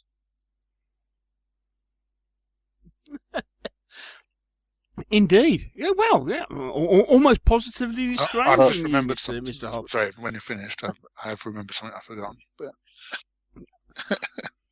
okay, well, dive in, because we do have to. We do have to say ask the question of what O'Shinies have you spotted? But well, Gav, one of the other things one of the very influential. Sort of one of the reasons I got into gaming was borrowing books from Stevenage Library by Donald Featherston, and I managed to buy a couple. I can't remember where from in the end, but I didn't. Well, most of them were borrowed, and the couple I had I didn't hang on to for some reason. So I've actually spent a bit of time on mostly on Abe's Books, which is a great website. If you don't like having to use Amazon, which is like secondhand and new independent booksellers and stuff, basically. So basically buying up old Donald Featherston and other kind of 1970s, 80s war games books titles, Featherston's Complete Wargaming and Wargaming Airborne Operations, a very old school kind of stuff, basically, which is what one of the big, between that and GW was essentially my upbringing on gaming. So, but I did, yeah, and I was kind of just doing a book here, a book there. I started off with trying to get Battles with Models Tanks because I was just basically, I could remember the cover and I couldn't remember what this book was and stuff. So and somebody reminded me and I looked it up and I went, oh yeah, I'll just buy that. Just a bit of nostalgia. And now I've picked up about 20 books, I think, in the last 3-4 months. So, I need a new shelf just for all of those. And there's all the sort of like, all kinds of slightly aside things as well about, there's I think it's the series on armored campaigns in North Africa and all kinds of other stuff. So, which I'm just they're just there. They're artifacts on my shelf that I read, but I don't think I don't know. I might play them. They're a bit different. That old school gaming kind of appeals to me. Actually, doing something a little bit more relaxed, and a little less army list based. Let's say. Yeah. So yes, that's. And I don't think any of it. Well, yeah, no, because they're all second hand really. So I don't think any of them are particularly expensive. None of them are extravagant purchases as such.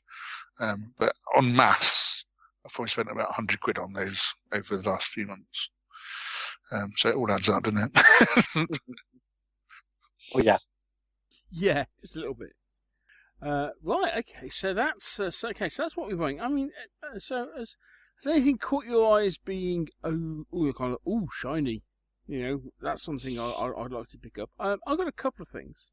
One I happen to especially since I've forgotten about it until our good friend Sean, Mr. Randall, hello Sean, talks about it because he pre-ordered it, and that is of course that.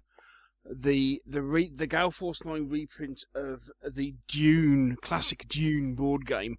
Oh is due out imminently. So I think I'm going to have to get hold of that. But the other thing is obviously right. So there's a lot of talk about Romans at the moment. Yeah. For one reason or another. And so I have been considering, because I've got Romans in 6mm, which. Are nice and are looking nice and resplendent in their plastic in their plastic packing, and have been for quite some time. But I'm thinking because I do actually really I've got a real interest in Rome, and I would like to do some Roman gaming. The whole thing of playing Rome with Lordy games just appeals, but I didn't really fancy the plastics. And I know there's been some discussions over, whether or not to go plastic or go metal or what have you. And then, so this is kind of all shiny, but it's an old shiny because they're an old range. But I did find myself on the War Games Foundry website, looking at their Caesarian Romans, Marian Romans. These are nice. Oh, sculpted by Mark Copplestone. Yeah, they're gorgeous. It was, at that point, it was like, oh dear, you had me at Copplestone.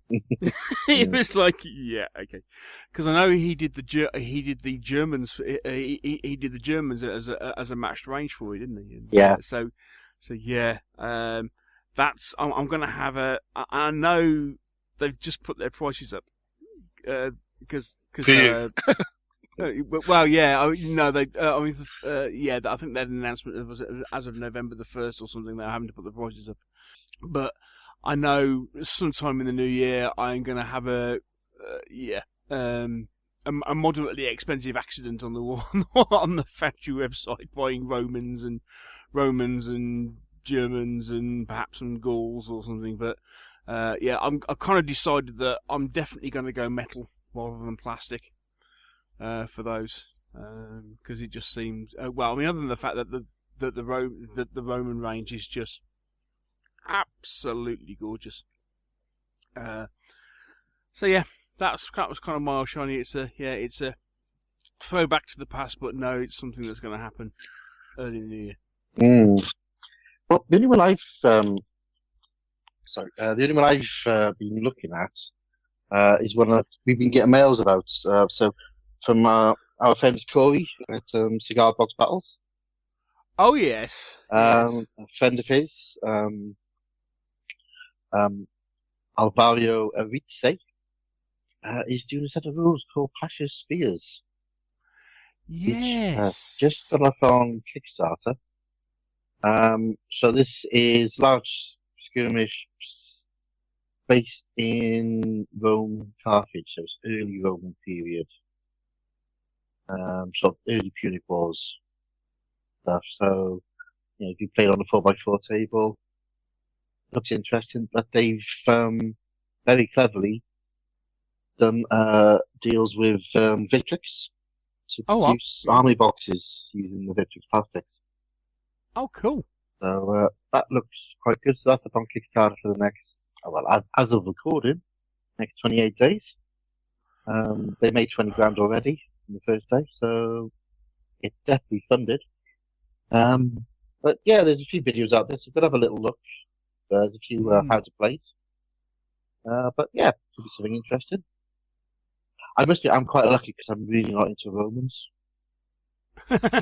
So this sort of passes me by, but the more I hear about what Rich and Nick and the lads are doing it with Infamy, it's kind of sucking me in a bit, but I'm trying to be good. As long as they don't do Greeks, I'll be alright. Yeah, but you got Greeks. You're fine. Yeah, I'll need more.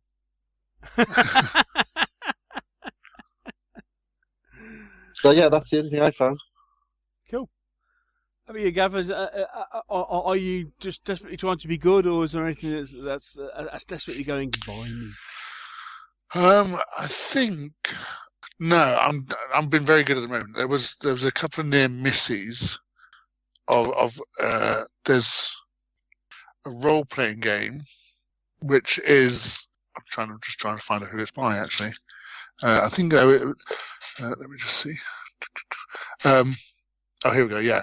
So it's by Evil Hat Productions, who've done some very fine games, and it's called Agon, which essentially is as like a Greek mythic role-playing game in which you sort of you're kind of that style, and it's got again beautiful production stuff. I think that they essentially it funded on Kickstarter last month, but again, I guess they might have late pledges or things. So yeah, Agon, heroic action in the mythic world, which again kind of just put me because I'm a fan of RuneQuest and stuff, but it put me in that kind of mind of that sort of idea again of that heroes doing hero things, really. That sort of and I say stylistically, when you look at it, the production of the book and the graphics and the art and stuff like that just looks amazing. So I resisted backing it because I'm actually backing another Grant Howitt game called Heart at the moment, or very recently. So I was like, no, I can't do two at the same time. That I'm not going to do, but I may pick it up if it goes to retail. So yes, a fast-paced tabletop role-playing game of heroic adventure in a mythic world, Agon by Evil Hat Productions. Ooh, excellent stuff. Right, well, I think it's about time we got out of the confessional booth. It's a bit full in here. Yeah, we've been here for a while. It has, yeah.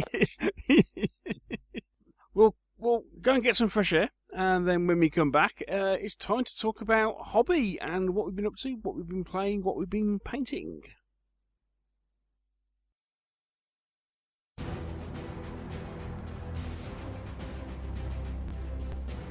Hi everyone, Neil here. I hope you're enjoying this episode of the Meeples and Miniatures podcast. If you are, I'm wondering, would you consider becoming a patron of the show? For as little as $1 a month, you can help support us in what we're doing with the show. For that, you can get access to a monthly question and answer show, and that will also allow you to ask questions.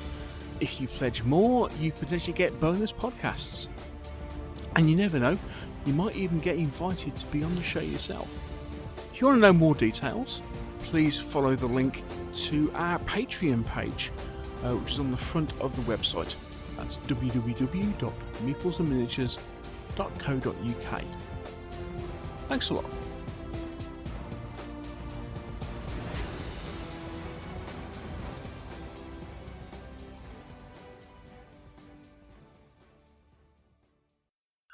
And so it's time to chat about what we've been up to in the hobby. And I'll carry on doing mine first because it's going to be, it's almost going to be a blink and you miss it. Right. Painting, nothing. Although I've kind of looked at my undercoated undead on several occasions with one thing and another what's been going on recently. No, I just haven't been in the mood. So no painting done whatsoever. Not very much gaming done either, actually. So we played, I think, 3 games since we last spoke. Had a couple of games of U-Boot, which is the app-driven U-boat simulation game. Is that good? It's absolutely stonking. I can imagine that. Again, that's one I looked at and I was like, I don't know. I don't have enough friends. I don't know if I play this that often.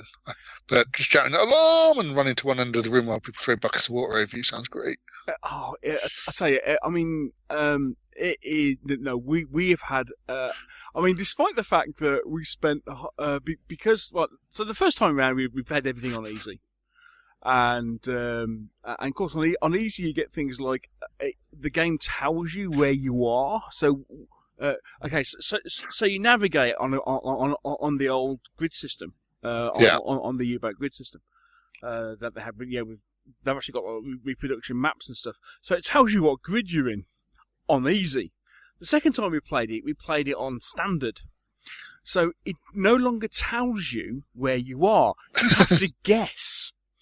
So we're told that we've got to go to this grid reference. I mean, we're doing the training mission. We've got to go to this grid reference, and there, in that grid, somewhere in that grid, we will find a single merchantman which we can practice trying to sink with a torpedo. Yeah. So it's one of those games where you spend 2 hours, and of course, 2 hours sailing round. And of course, half the time, of course, I mean, things like weather. So half the time we're in the stormy North Sea.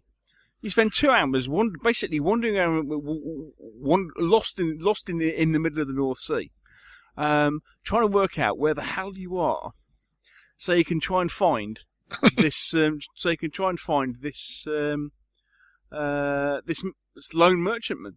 And then when you get to the point where you found the merchantman, unfortunately, there's so many other things going on your ship. Like, for example, you got maintenance and repairs going on and various other bits and pieces. That I'm ending up in a situation where we wanted to try a torpedo attack, but in order to do a torpedo attack, it's so annoying because it will let you do a torpedo attack at night on the surface. It won't let you do a torpedo attack in the day. You have to dive, and we didn't have enough actions available for the crew in order to dive the submarine so we could do a torpedo attack. Because doing a torpedo attack is quite an involved process. Yeah, there are several steps that you have to move through, and various members of the crew have to perform various different actions. And if they're currently busy or have been busy doing other things, there's a lot of kind of resource management and that sort of thing going on, where you're trying to make sure that you have the crew in the right place in order to do stuff, basically. So we ended up having to go on the surface and letting Mr. Hickman loose with the 88. So basically, you flick to, because it's an app-driven thing, you flick to the 88 and you end up on the gun sight. All right. And it's like listening to Muttley.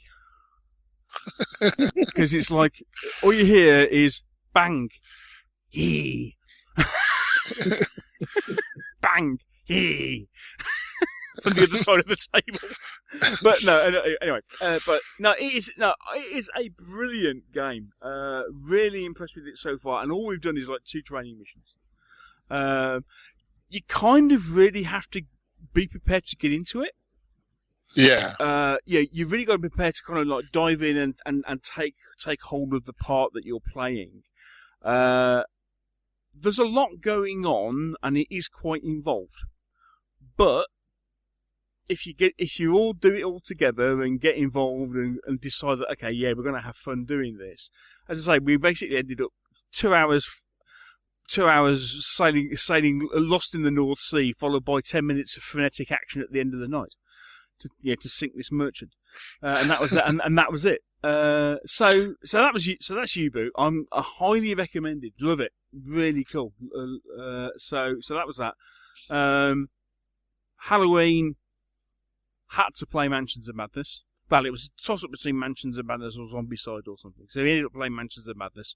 So we played the first scenario in the new Path to the Serpent expansion, which is very Indiana. It's always a great idea where you get people going to an ancient temple and basically taking all the relics away and bringing them back. Because obviously that's a really good idea of something to do, isn't it? Yeah, and then basically sorting out all the chaos that ensued. That was a good scenario like that. But we actually won a scenario, which is not that easy in Mansions of Madness. And then Monday night we played, it was back to Cthulhu again. We played a couple of games of Pandemic Reign of Cthulhu, which is funny enough, the Cthulhu-based Pandemic game, which is a kind of, it's one of the lighter versions of Pandemic. But yeah, that's a lot of fun. So yeah, that's me. 2 or 3 games played, nothing painted. How about you, Gav? What have you been up to recently? It's been all right recently, actually. My gaming is sporadic, as it is for many of us, depending on workload and availability of other people, obviously. But a family member, one of my fiance's family members, had a 50th birthday, and he and his partner are big gamers. So they basically hired a function room of a local pub, and did gaming. Basically sort of like family-based kind of gaming in the afternoon and a slightly more sophisticated fare, as it were, for the connoisseur in the evenings. So we went down there and we played some fun games. But the evenings entertainment was I got to play Captain Sonar with them, which, talking about submarines and U-boats and things, is... Captain, I've not heard of that. What is Captain Sonar? So Captain Sonar, so it's basically, so it's a submarine duel, sort of team versus team. I think kind of you could probably, I don't know what it says, but I think you could probably do with 2 players on each side. But it's up to 4 players on each side. And much like U-Boot, you each have a role. So I was commander. We were reenacting, just in our heads, not in the game, but we were reenacting the Dallas versus Red October. I was about to say it's got to be Hunt for Red October. Yes, exactly. We were the Red October. We had the red hats on, and the other team had the blue hats on. So no expense spared by this was the birthday boy's choice, basically. So. And you sit on opposite sides of the table, and there's a screen up between you, so you can't see what each other's doing. There's so you kind of got a hidden map thing, and essentially what you're trying to do is inflict 4 points of damage on the other submarine. And the commander, which was me for our team, you basically, the main thing you do is you there's 2 versions. There's like an intro version which we do, just a practice where you take turns, but actually it's real time. It's generally what happens. So. You announce you have to announce loudly so the other team can hear what you're saying, what your orders are to the rest of your crew. And the movement's on a grid. So you'll say like east. So now you've gone 1 position east. So the commander obviously issues all the different commands. You can loose torpedoes and all that kind of stuff, leave mines. And then there's also, you can, you can kind of build up various other assets and kind of release every certain number of moves and things, sort of like release drones to look for the enemy and that kind of stuff.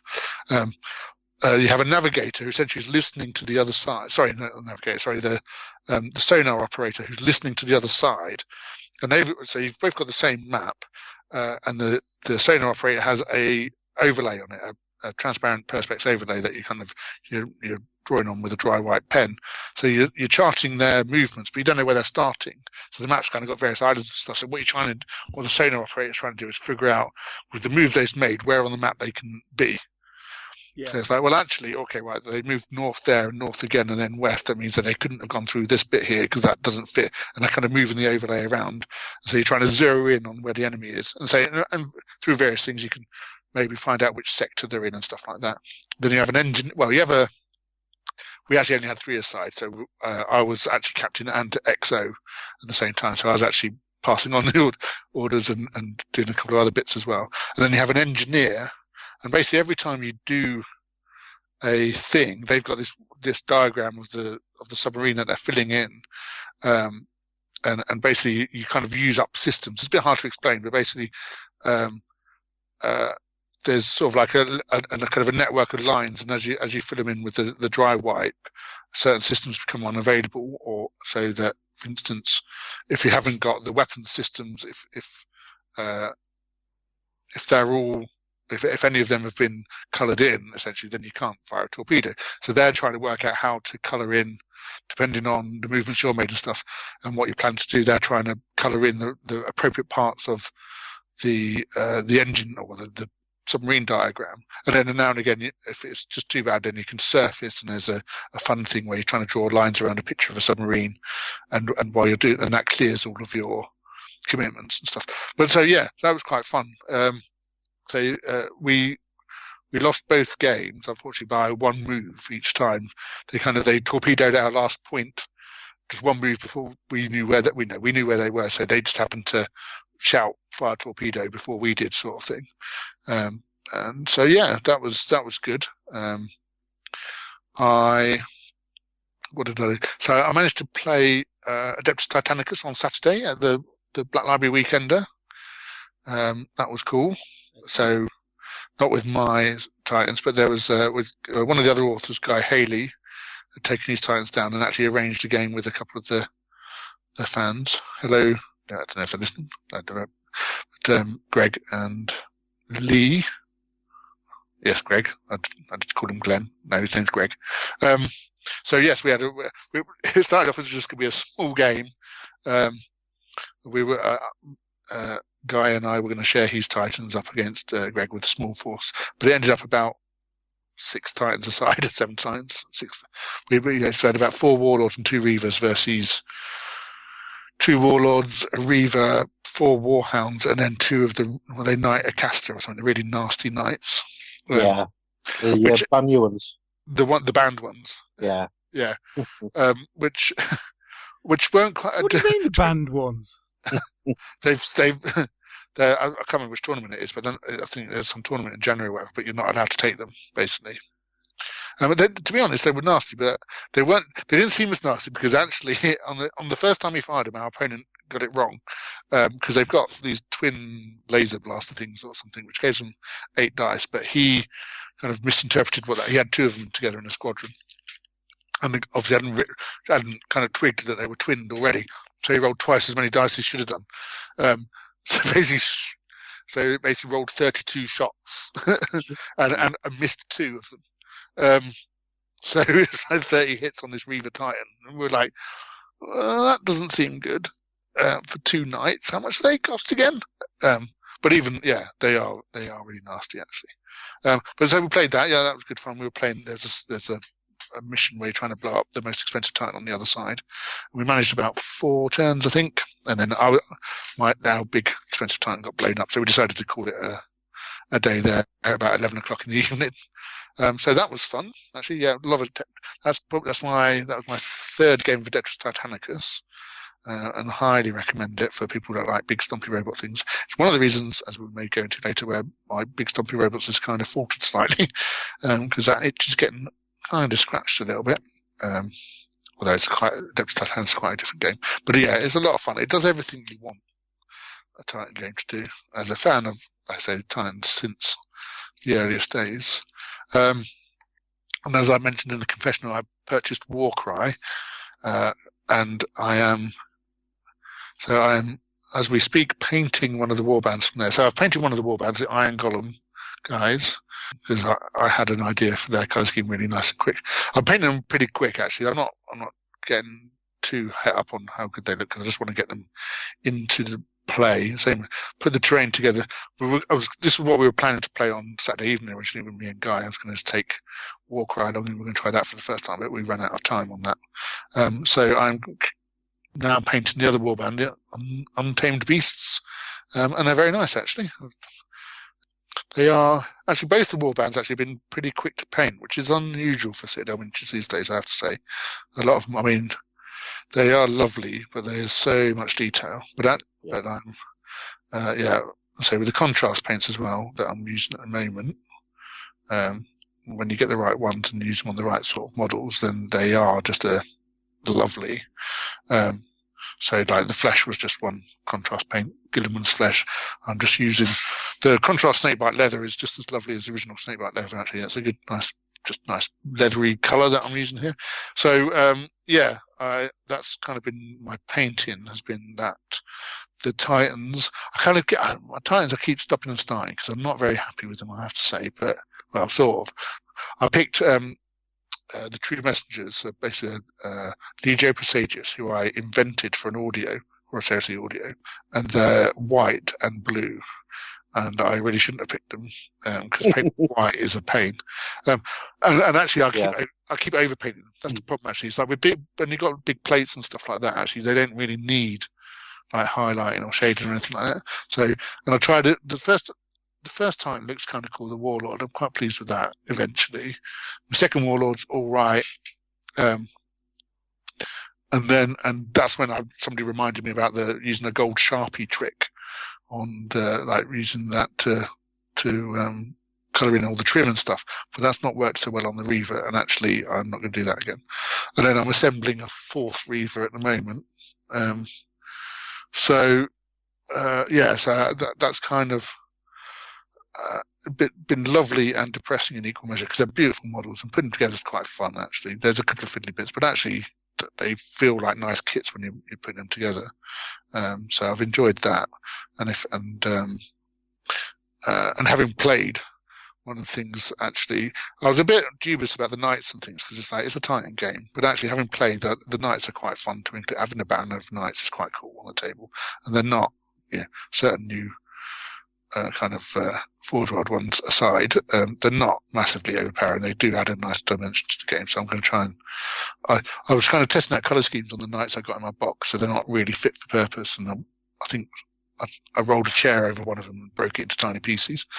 So I might buy some dedicated. I'll look into that a bit more and buy a sport banner basically for my Knights at some point. So yes, I'm just trying to think of other gaming that I've done, toy soldier wise.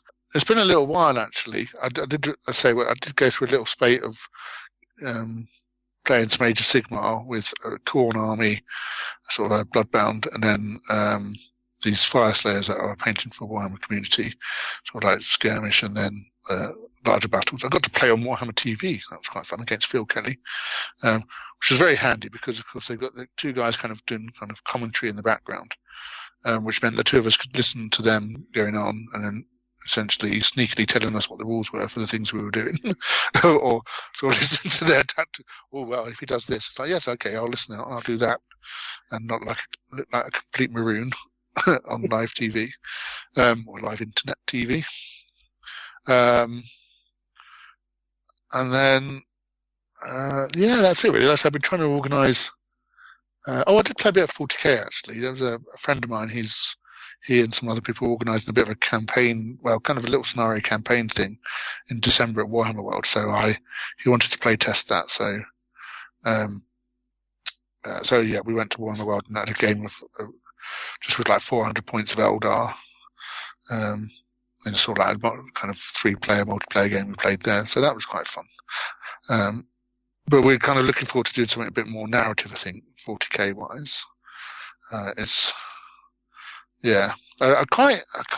was very enthusiastic when New 40k came out, and I love what they've done with lots of the presentation of the 3 ways to play and all that kind of same stage of Sigma and stuff like that. But it's with my Eldar one, it's just finding time to do stuff, but also there's just always so much going on. There's new stuff coming out all the time, like in terms of like event-based rules and narrative, and there's so much going on with stratagems and all kinds of other stuff that I get very confused very easily because I just don't play enough to keep it all in my head these days. When I worked there, it was easy. It was like every I was having a game every couple of days, whereas when you play every 3 months, if you're lucky, trying to remember everything and how it all fits together as an army and a plan and strategy is just really difficult. And actually, you just I've got the codex on my iPhone, on my iPad, so I can flip straight to the pages and stuff. But you're just looking up stuff all the time, and so it's just a little bit. It's fun playing with a friend, playing 40k, but my brain's just not in the system.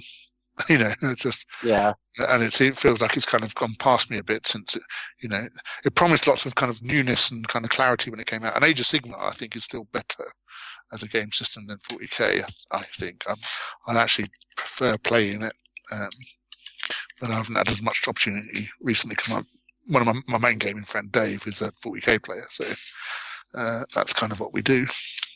Yes, so yes, that's fun. I've been hobbying. It's good. I've actually hobbied. Actually, one of the things that I've done, painting as well, talking about contrast paints and things, a while ago, and Kickstarters, there was Rail Path of Europe did a set of dwarfs on Kickstarter, which I think they probably arrived probably about, I don't know, it must have been earlier this year. I don't think it was last year they turned up, but I finally got them out and I've painted them, these fun kind of characters and stuff, because what I'm hoping to do, I picked up Saga, Age of Magic. Lots of people always tell me good things about Saga, and I kind of looked at it and looked interesting. But I've got various dwarfs, rather than just kind of digging out my old Warhammer dwarfs. I've got various dwarfs from different manufacturers. I've got those ones and another one from, I can't remember what they were called the dwarf. There was another Kickstarter called Dwarfs of the, I can't remember. Again, these beautiful, I think it was Italian company, these beautiful, characterful dwarf miniatures in resin. So I've got them in the cupboard to do. But yeah, so I've been painting some of my original Kickstarter borrows and badges a little while ago, actually, thinking about it. That's probably a lot earlier in the year. But yeah, trying to keep my hand in on all sorts of stuff. That's the issue, isn't it? There's always too many things. Yeah, it sounds like you're busy. So, yeah. In terms of recent hobby, that covers it, I think. Yeah. Cool. Excellent stuff. Right then, Mr. Hobbs, if you can dig yourself out of the snow. Good grief, it looks like a Christmas card looking at your ass. Yeah, it's lovely. It's kind of a month early. Yeah. Anyway. Wife is not happy because she's off to London tomorrow. Currently, she's not off to London tomorrow. Well, quite, yeah. If you can get back on track rather than taking photos and posting them on Twitter, rather than concentrating on podcasting. You just told me to post a pic. Yeah, I don't know. Okay, so let's start with painting.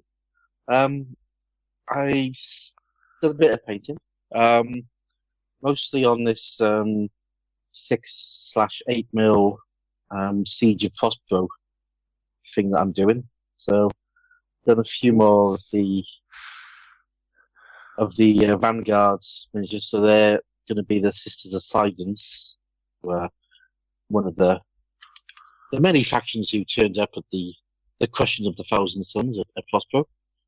I've done a couple of test figures of those. For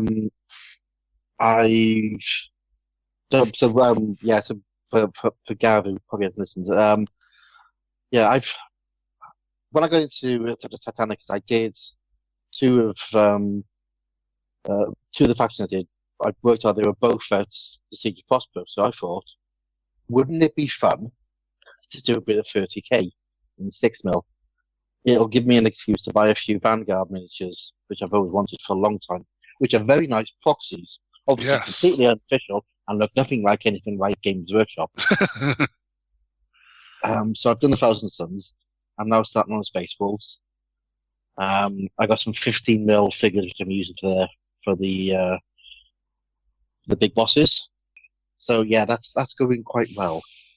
I've got a lot more to paint, and then I've got to do some scenery. But anyway, that's the future stuff. Aeronautica Imperialis planes are all done. So I've done the ones from the starter set, and they're enormous fun to paint. And I've done a Reaver Titan, one of the Legio Morto, what it's called, the black and red one. So I've done another Reaver for that, and an awful lot of Titan weapons. So I got the extra sprues of Titan weapons. I got some of the Forge World ones as well. So I think at one stage I had something like about 20 different Reaver Titan weapons. Yes, I remember you telling Neil on the podcast, yes. How many weapons are there? Yes, more. There's an awful lot. And you need lefties and righties. So. No, I've done it, so I've magnetized it. Yes, so. Yeah. But the Reavers have got the hanging over, because they've got the cables hanging into the side of them. They're really bugging as part of the, I don't know, a lot of the guns have seemed to connect up into underneath the carapace. But yeah, mine don't. Yeah, I was there. Yeah, that's one of the things I'm considering. But, yeah, I just chop them off. But I'm not enough. Yeah. So that's painting. Not a huge amount, but I've cracked on. Playing games, right? Only one sort of war game. Visited the forest a few weeks ago to see Mark and Rolf, and we played Mortal Gods, which was enormous fun. So we want to play some more of that. Oh yes, I owe an apology for that one, don't I? Why? Why? Because I accused you of using Matt's figures, and you went, "Oi, they're mine." Yeah. Oi, they're mine. I painted some. I painted those 30 figures. Yes, that, and then last weekend, 'twas Grog Meet. So I went to Manchester with Ralph and Ty. And we played games. We also had a few beers. So on the Friday, between sessions in the pub, before and after, I had a game of Carpathium, or Carpathium, the Tears of Amerfall, which is a sort of Arabian Nights style RPG. It's came out originally in French and has just been translated. I think Modifius have been involved with it. Yeah, that was great fun. Yeah, really interesting little system.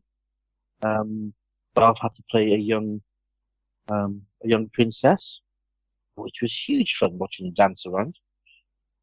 And then back to the pub, kebab, back to the hotel, wake up, breakfast, back to Grogmeet. So Grogmeet was being held in Fanboy 3, which is a very large role-playing and board gaming and card gaming venue in Manchester. A huge shop of many, many, many things. So Saturday, I played Tunnels and Trolls in the morning. Yay! A classic. Now, the thing with Tunnels and Trolls, it's always had a bit of a reputation of being a bit silly. But it's actually a really good game. It's a very subtle, very deep game. Yeah. Yeah. I played Tunnels and Trolls before I played D&D. Yeah. My cousin ran a game for me when my older cousin, I remember, as a barbarian scaling a tower and stuff. And that was my introduction to role-playing before I got D&D, actually. Yeah. Tunnels and Trolls is a brilliant game. We played a party of leprechauns breaking into a wizard's house to nick back an idol. Awesome. So it was basically Ocean's 11 with leprechauns. Ocean 6.5, 5.5. Pretty much, yeah. It took us about an hour to work out how we were going to get into the wizard's house, which we did, and then realised we hadn't actually had a plan for nicking the idol that we wanted to nick. But we were in. And we got away with it. And that was amazing fun. And then in the afternoon, played Aliens, the role-playing game. Mm. Oh, what, is that the new one? The new one. Oh, yes. Oh, wow. Okay. So, let me tell you about Aliens. Lovely. I didn't realise it was. Of course, it's November. It's out. Yeah. And it's out next month, but the guy running it did the Kickstarter and has been in touch with him. He's doing sort of demos of it. So, brilliant GM. He had a little laptop there showing us pictures of where we were going into and drawing plans of all of the stuff and all that sort of thing. And I played we were basically a corporation squad sent into a planet to put down a miners' rebellion and bring out some company execs who have been captured and some hostages. There may have been an alien arrive at some point, but that was neither here nor there. And I played a sort of rough, tough Marine, was basically going around shooting everybody I could find. At one point, I even threatened Ty, who was the captain, because he took my shotgun off me. Did you say, what am I supposed to use? Harsh language? I did use that line. Yes. Yes. Had you previously said, I keep this for close encounters? I may have used that line. I would have taken it off. No. Yeah. But it was great. It's a really nice system. What looks really interesting, I mean, I don't think you need the aliens in it, but it looks as if it's doing an awful lot with the corporations. So you do a lot of that sort of corporate espionage, putting down rebellions, and all that stuff. So, which does appeal to me because I quite like that universe as a setting. It's a very combat heavy game. I mean, we just went in and basically blew things to pieces because that was our task, which we did very well. If there's something moved, we shot it. Yeah, you'd want it because, I mean, obviously, if there's an alien every single time, it's a bit. Yeah. As a one-off, one shot, play it now and again, trying to work out how the alien's going to get involved could be quite fun. But yeah, I think if you want something a bit more sustainable, then you need to have some, say, Wayland Yutani, Colonial Marines type stuff, which doesn't involve getting eaten by aliens. Yeah, and I think that's what they're pushing to do. So I immediately came home and ordered it off Firestorm because it is that good. Excellent game. So when's it actually coming out? I think this time next month, so middle of December. Ooh.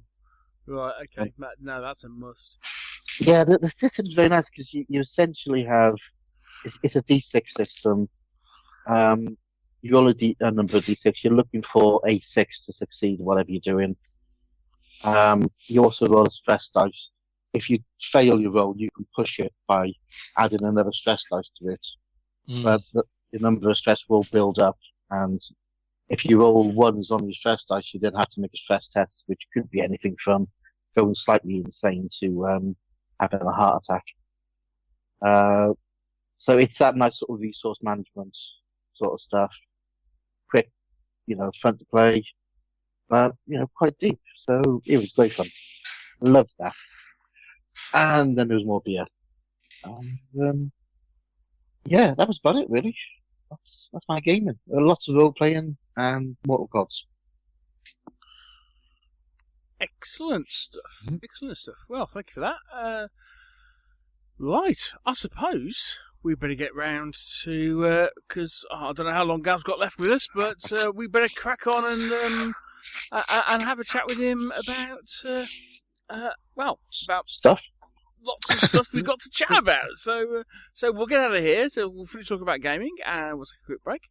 When we come back, more gaming chat with Gav Thorpe.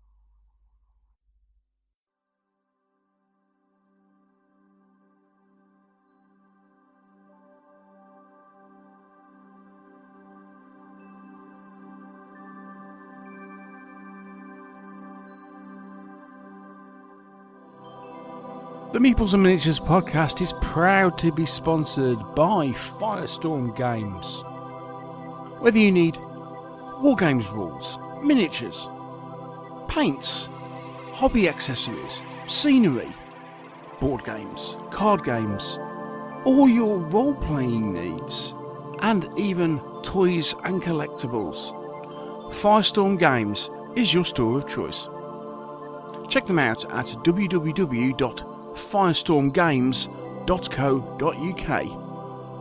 or at their stores located in Cardiff, Newport and Swindon. Don't forget, if you use the code MEEPLEFLU, that's MEEPLEFLQ, all lowercase, you will get an extra discount on your order. Firestorm Games, for all your hobby goodness.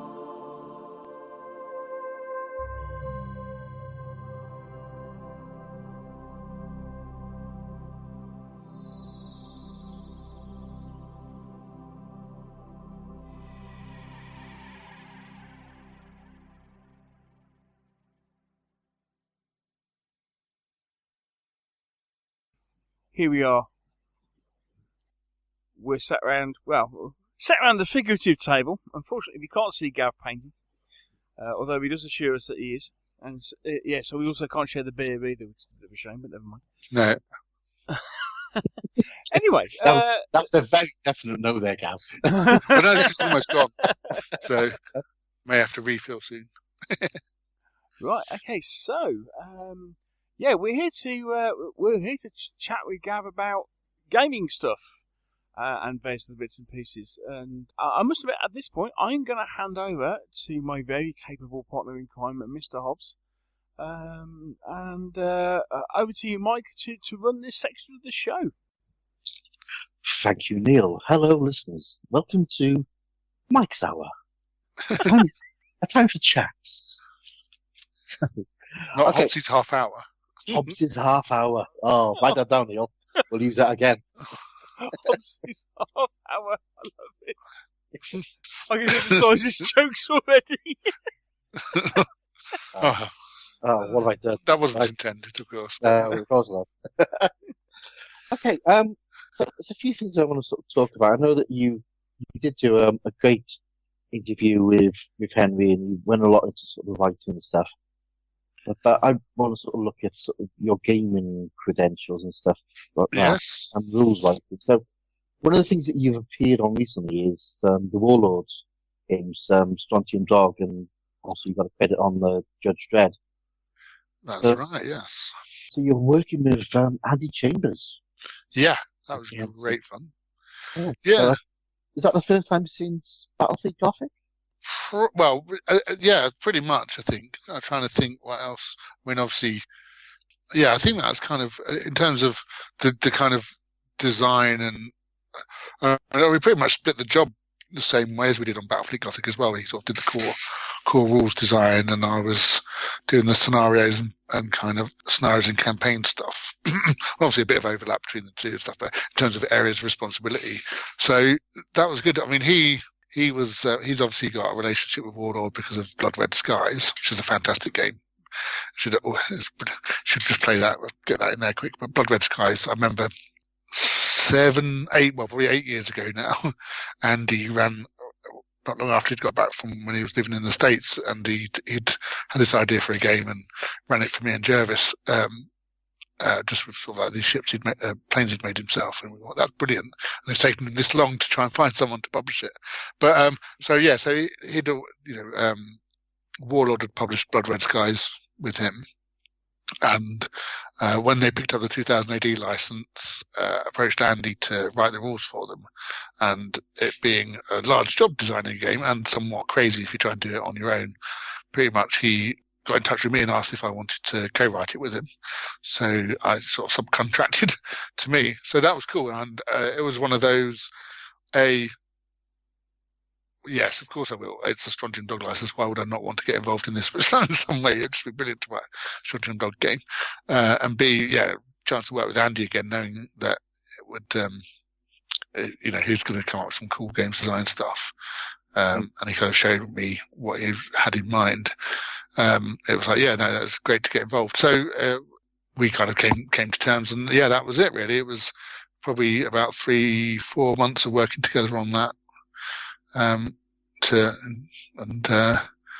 then that's kind of will form the basis for the 2000 AD licensed games, really. In one way or another, the basic mechanics will be there, I think, through the whole system. So it's nice to be kind of founding it, even if we don't necessarily write in.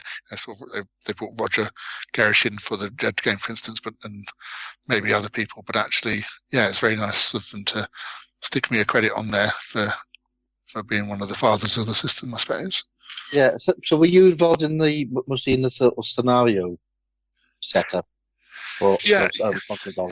Yeah, so that was my main area of responsibility, was the scenario creation system and the campaign system, and we kind of very early on, because it's quite an involved scenario system, but it was, but that was very deliberate, really. I mean, it was one of those when Andy and I were talking about what we wanted to do. So it's like, well, this is Western gunfight in space. It's strongly involved. That's exactly what it is. And then when we're thinking about the old kind of school kind of Western gunfight types of games and things, it's all about, gangs of outlaws kind of, and reputation and fighting each other. And it's not really about, for me, because we wanted to base it on the kind of stories in the strips. It wasn't really about this kind of Necromunda style development of things, because Johnny Alpha's Johnny Alpha, although, there's a little bit of a nod back to his history when we get Portrait of the Mutant and things, but actually it's not, he doesn't get better because he's always good. Bin fakes him, he doesn't change his guns and suddenly get, a bigger Lazooka or whatever, that kind of thing. So those kind of options for a campaign system for sort of like tying it in that way weren't there.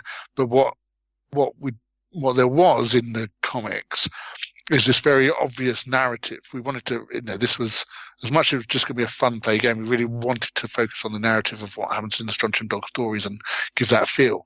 And it's very much a case of, it's the job, it's the setup, it's the game, it's the payoff, which is how I wanted to design the scenarios, with that structure in mind. And so originally we had a sort of fairly straightforward kind of, as we were developing the basic rules of, Andy had written the rules for like moving around and shooting and stuff like that. He came up with the idea of the armory cards, which was, for people who have not kind of looked at it, the main thing is that rather than having kind of war gear lists and that kind of stuff for all the characters, which would be ridiculous because Johnny Alpha has all the cool toys, and he always has them all the time, except, well, actually, he always has them when he needs them. And so this was the idea behind the armory cards, was actually all the cool stuff like the, Mark IV cartridge, Mark II cartridge, cartridge number 2, time traps, time bombs, all those kinds of things went on the armory cards, of which you have number 3 or 4 usually, to play during the game at a cool moment, because that's how it happens in the strip. When Johnny needs to throw it, doesn't have an unlimited number of time bombs, but actually when he wants a time bomb, he always has one. So it was that kind of idea, and so we had that was already part of the game. And then as I was writing the scenarios, and I was kind of putting in special rules and wanting to include this thing from that strip and that, whatever it was, and it occurred to me, actually we can just steal the armory card rule as well, because dice and cards are cool for games, as well. So actually we took it all out and we came and created the chicanery cards, which are essentially dirty tricks, like a bit like Blood Bowl dirty tricks and things like that, which again you can play at a certain time to get a special bonus and stuff. So that suddenly added all the narrative. The armory cards and the chicanery cards, I think the bit that adds the story to the game, they're really where you get to do the stuff in the comic strip. Yeah, I mean, for me, the rules are nice and simple, but the thing that first attracted me was the scenario setup, because it is like designing a story. It's not just a case of, well, you all start off 8 inches in and you have to go and capture something in the middle. One of them is a protagonist. One of them is trying to achieve something. They've got a job to do. The other ones have also got a job to do, which is trying to break them, trying to stop them. And you've got this, as you say, you've got this extra thing of your collateral you can use. You've got chicanery. So you can take your base force and then you can spend extra bits to get extra figures, shall we say. And again, it's just building up this whole narrative of what this encounter is. There's 10 sections just the setup for the scenario, which sounds a lot, but it's. Yeah, it's a few tables and a few things, and one of it was. one of the things it comes down to as well, and I'm always keen on when I'm writing scenarios and game rules and campaigns, is what's the experience of the person collecting the toy soldiers, and that comes from the kind of Games Workshop thing, really. It's like, because with something like Strontium Dog, the emphasis is very much on the characters. There's goons and there's hired gun, the equivalent of hired goons and wasters and things, and mutants and stuff like that. Which you say there's this extra kind of points you can have called collateral, which you can also use in the campaign to kind of build defenses and traps and all that kind of stuff. But the emphasis is very much on the named characters from the strip, because it's like, somebody wants to play with Johnny Alpha, Johnny and Wolf. That was kind of the throughput of our playtesting of it, was, okay, pitching, the starter set, the with, Bubba's boys and Johnny and Wolf and Gronk, it kind of encapsulates that idea, it's like 2 models versus 6. So how do we do this? Because how do we let people collect the models they want to collect and use them on the table? Because that's what the rules really need to do. It's not about dictating, actually, you can only buy these things. So we very early on decided it doesn't matter, you can both have Johnny Alpha, because there's been enough instances of like shape changes and interdimensional stuff and time travel and stuff that if you really want to, you can justify having Johnny Alpha fighting Johnny Alpha, which freed us up. And very much from that point on meant that actually the experience is you can rock up to a club or a store or your friend's house. You don't have to have picked an army list. You don't have to have done anything beforehand. And then you can create a scenario, pick your force from the models you brought with you, or borrow your friends, or whatever it is, depending on how nice you are about using each other's models and stuff, and go. And that was it. So that was set up for that scenario system. There was very little about dictating good guys versus bad guys or any of that kind of stuff. And that kind of that necessitated a certain approach to these very carefully constructed, I would say, scenarios in terms of the setup and the deployment and things. All things that hopefully would add to the narrative, so that playing one game isn't like playing the next game, because that's what suited Stronty Dog. You look at the strips, they're never doing quite the same thing, but there's a sort of a pace to them and a style to them we wanted to recreate on the tabletop. Yeah, and I mean, you've even wrapped it into, the art of the game, sort of victory conditions, which is all about, collecting your bounty, deducting your expenses, yes, and working on what your profit is. Well, that was exactly. That's one of those things of like, I've got to pay my hospital fees afterwards if I get too many guys taken out. And actually, if that was the thing. It's like, if I save, you could, in theory, fulfill the objectives of the of the scenario, and yet lose because you'd expended so much.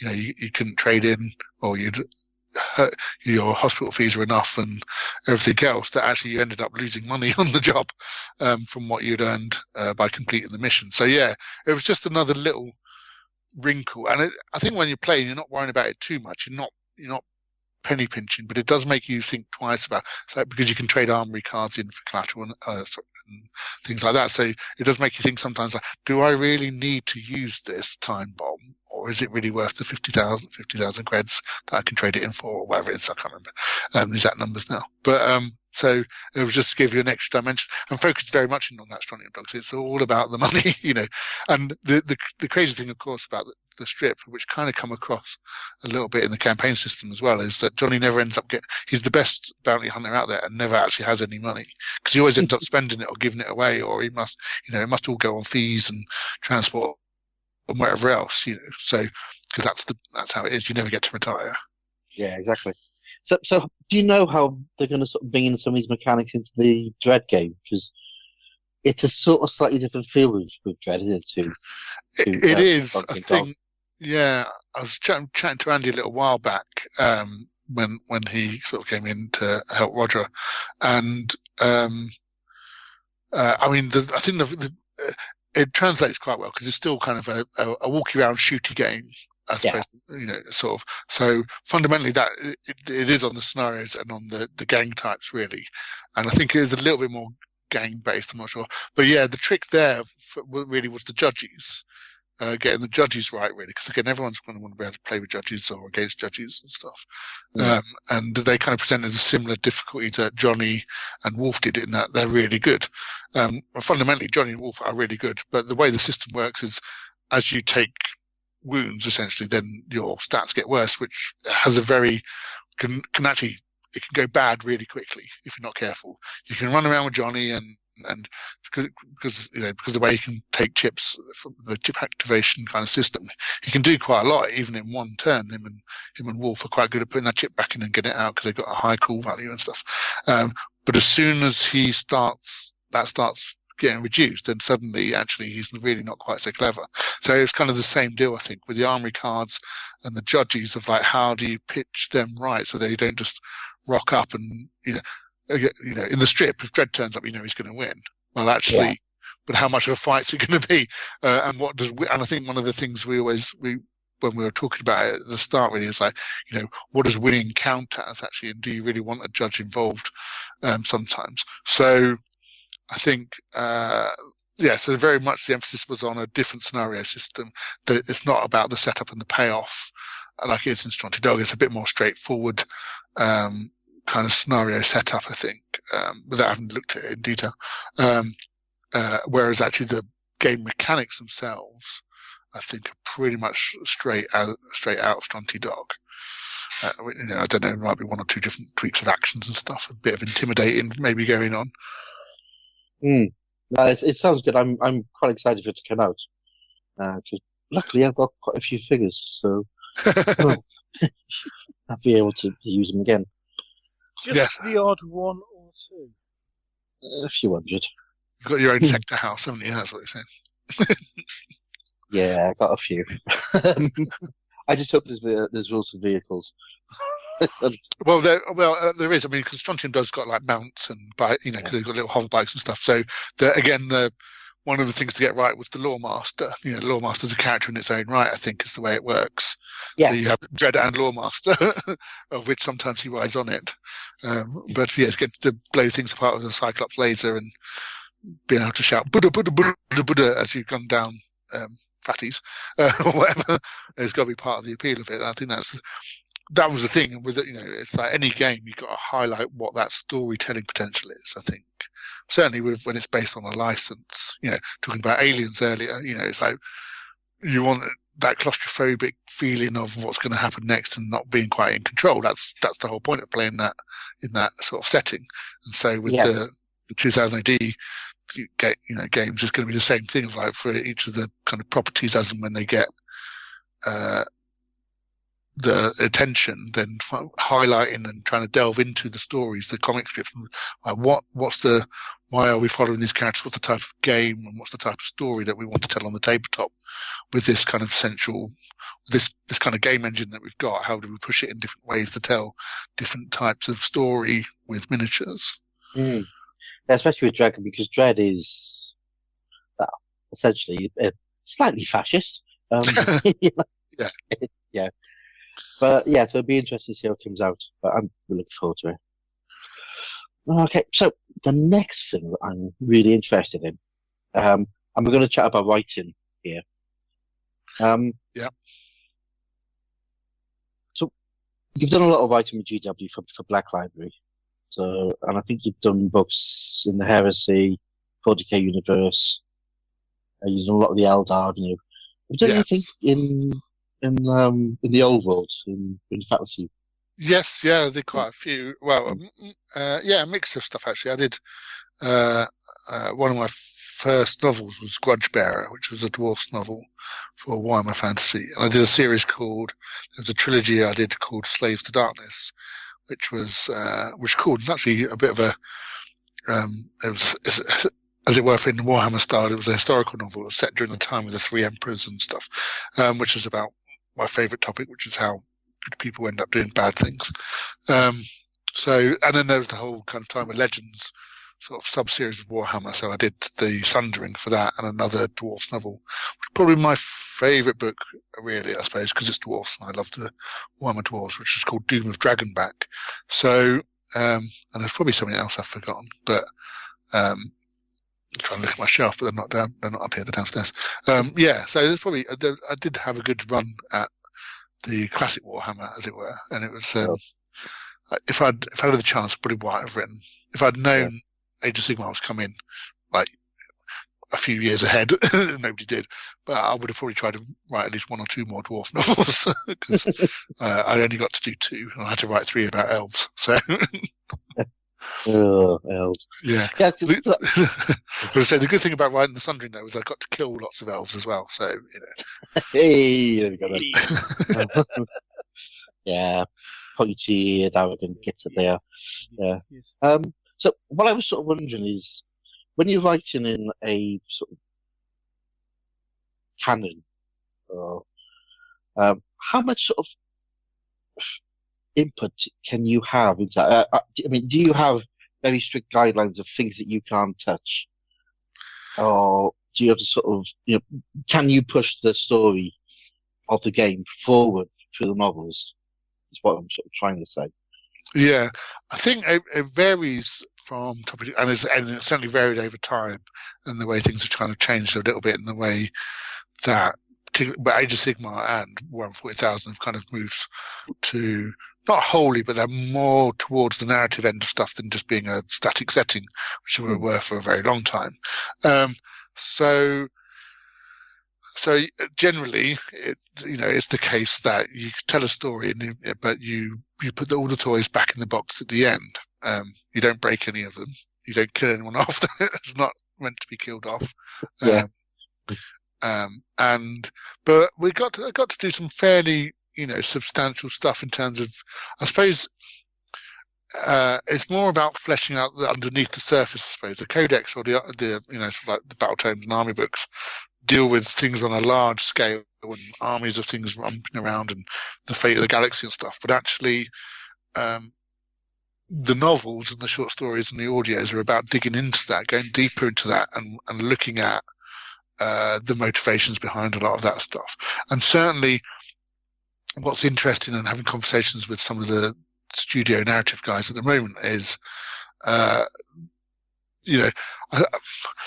the universities, both of them kind of operate on a number of levels, from like the cosmic kind of clashes of, the Imperium versus Chaos or Sigmar versus Chaos, through kind of strategic and kind of battles, and then through to character kind of stuff. And so the studio's outlook really is always from the top down. It's like, what's the big picture story? And then they'll go into kind of a strategic thing and into maybe individual worlds and characters and stuff. But actually, that's kind of where they stop. Whereas the novels are looking up. They're through character story and then through the characters looking at the universe. So you get a slightly different lens. So you can kind of deal with things in a slightly different way writing in a novel than you would writing in a codex. But you can't blow up a planet, if you've not been given the all clear, really.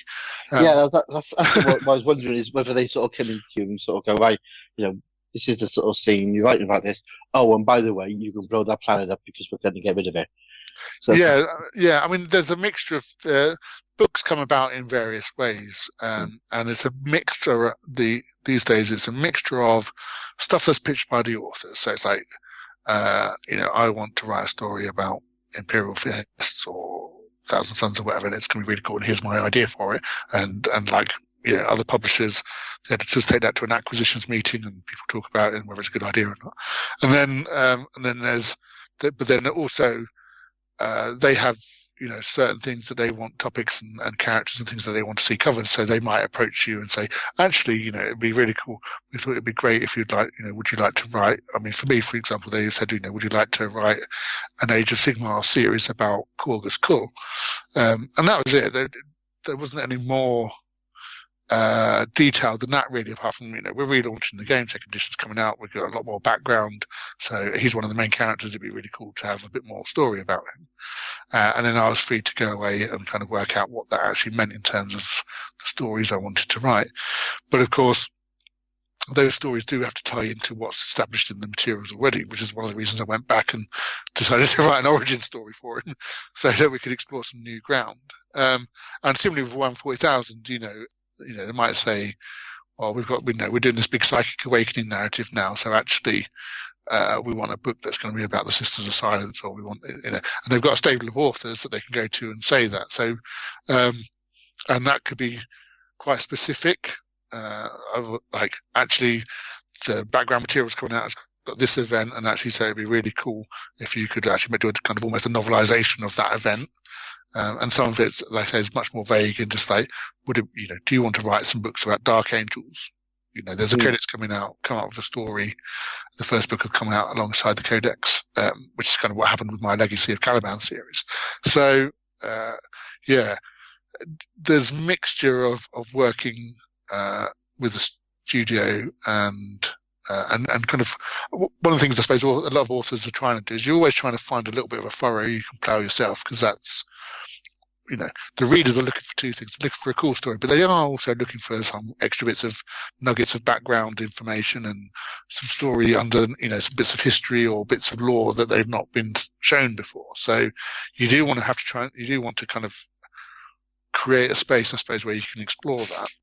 And to the extent, like someone like Dan Abnett, who's kind of created the entirety of the Sabbath Wells Crusade and has got an encyclopedia based on everything he's invented and all the rest of it. So, but then, that's kind of a bit like the role-playing games and all that kind of stuff. The great thing about 40K and Age of Sigmar to a certain extent as well is if you're not playing with like the named characters and kind of like in the very established bits of the setting, then you kind of got free reign. It's a large universe and you will not be missed, kind of stuff, Yeah. And so if you want to have a crusade across, 300 light years and 20 star systems and blow up stuff and provided none of that directly contradicts anything, you haven't got, you don't decide to kill off Marnius Calgar or, invade Terra, yeah, then you're good to go. And the same with the Mortal Realms. They're big. They've been deliberately created as almost infinite possibilities of cool places and conflict that you can explore. And the novels have been kind of almost have been quite important in kind of giving some of that structure and texture to the Age of Sigmar and the Mortal Realms and stuff, because it's such a weird concept for people. Well, it was initially in the first edition. It's kind of been a little bit more cemented and made a little bit more understandable in second edition, and a bit more history and fact about it. Whereas before it was so cosmic that actually the novels were there to kind of give that ground level view almost of what was going on, so people could get their heads around it. But then that was quite controlled. There was a narrative from the centre, which was this Realmgate Wars, and a lot of the initial Age of Sigmar books were kind of they were kind of long form versions of that narrative background. But they again have moved away from that now. That wasn't so successful, I don't think, in terms of the quality of the books they were getting, because what you want to write in a campaign book and a battle tome isn't necessarily what you want to write, not necessarily the story you need to tell in a novel. Yeah, because I suppose for those listeners who don't know anything about sort of the Warhammer Fantasy history, genre, canon, whatever you want to call it, the backstory, I mean, it sort of started off as a sort of early medieval style world, very sort of Germanic with the names. Yes, yeah. I mean, without getting too far into it, but I mean, the history of Warhammer is just a grab bag of ideas and opportunism, because it was designed. there isn't really a historical or fantasy trope that wasn't kind of mined. No. And They're all in there. No, exactly, which was his strength. They're instantly recognizable. These are orcs, these are lizard men that look like, Mesoamerican, South American sort of natives. And, here's the Bretonnian Knights, which are kind of like 12th century French knights, but more fantasy and all that kind of stuff. And one of the things we did towards the end when I was Warhammer Lore Master was really push some of that. We're trying to make, because that was its weakness as well. And kind of, because everything was instantly recognizable, it also meant there was doing something truly unique wasn't easy either. Wood elves themselves, and as much as they would be beautiful toy soldiers and kind of a distinct background and stuff like that, there was a feeling that it was too easy. It was kind of in the same yard as everybody else, really, and particularly just with third-party miniatures and things like that. People, there's very little you could say, because you go, well, they're elves and these are dwarves, and they drew on the archetypes so heavily that it was very hard to say that if somebody was kind of infringing on those ideas and kind of selling off the back of the Warhammer name. So one of the things we're trying to do without breaking anything was to try and push that imagery in particular into a more distinctive space, and stuff we did with the Bretonians and the lizard men and wood elves and stuff towards the end of my tenure was trying to make very unique, very identifiable imagery for those quite generic ideas. But then, Age of Sigmar. So but for many reasons, some commercial, some kind of intellectual property driven and stuff like that, Warhammer was not succeeding towards the end of its life, the Warhammer Fantasy game. So they decided I was outside of the studio by that point, so I'm not quite sure what the discussions were, but they decided to reboot it, to destroy the whole thing and start again with the Age of Sigmar, which is a far more unique experience, slightly, very higher fantasy in a lot of approaches. But I guess the fact that Warhammer's roots had started with Citadel miniatures, which were half of which were kind of historical ranges, was left behind. Let's say, there wasn't any pseudo French knights anymore because, everything was very specific and very unique, or is so, and very defendable in a court of law. I'm glad you said that, not me.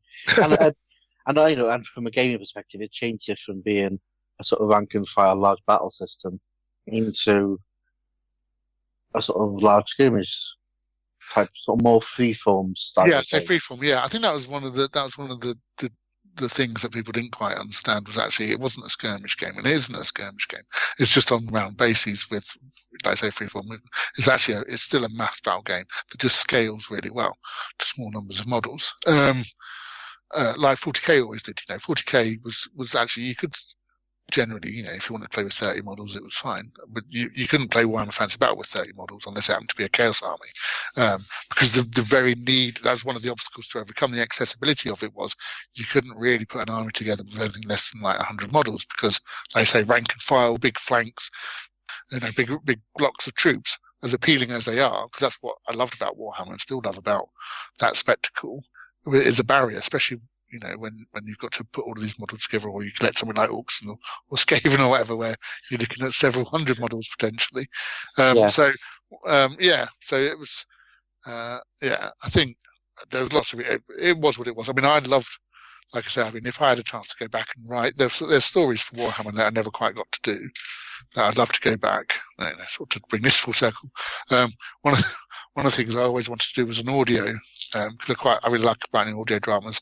But towards the end, before the old world was blown up, I wanted to do an audio which was based on Joseph Bugman and his Rangers, which is this great story of these dwarfs whose ancestors lost their brewery to goblin raiders, and so homeless, they kind of wander the wilds hunting orcs and kind of fighting for things.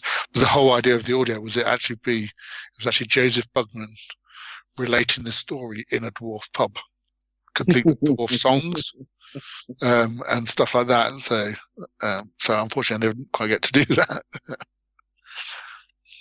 That would have been good. It would have been good. I mean, I don't know. It's still called Bugman's Bar, the thing. So it might still be a chance that there's a bit of merchandising for Bugman's. I don't know if I might get to write it one day. You never know. Exclusively for sale in the bar. Yeah. So, along with the tankards and everything else they do. Oh yeah. So from the writings that you've done for GW, what do you think is your favourite universe for sort of writing, or do they all feel the same to you? Do they give you sort of different sort of kicks? I think in terms of the Black Library, well, I think 40k probably edges it in terms of the world and the background and the possibilities for storytelling.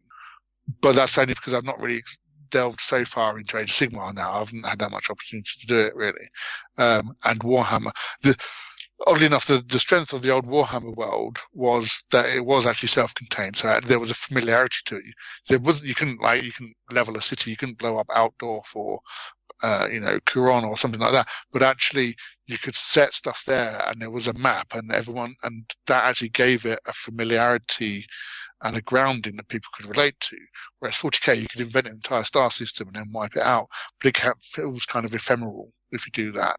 So you have to make sure it kind of feels related.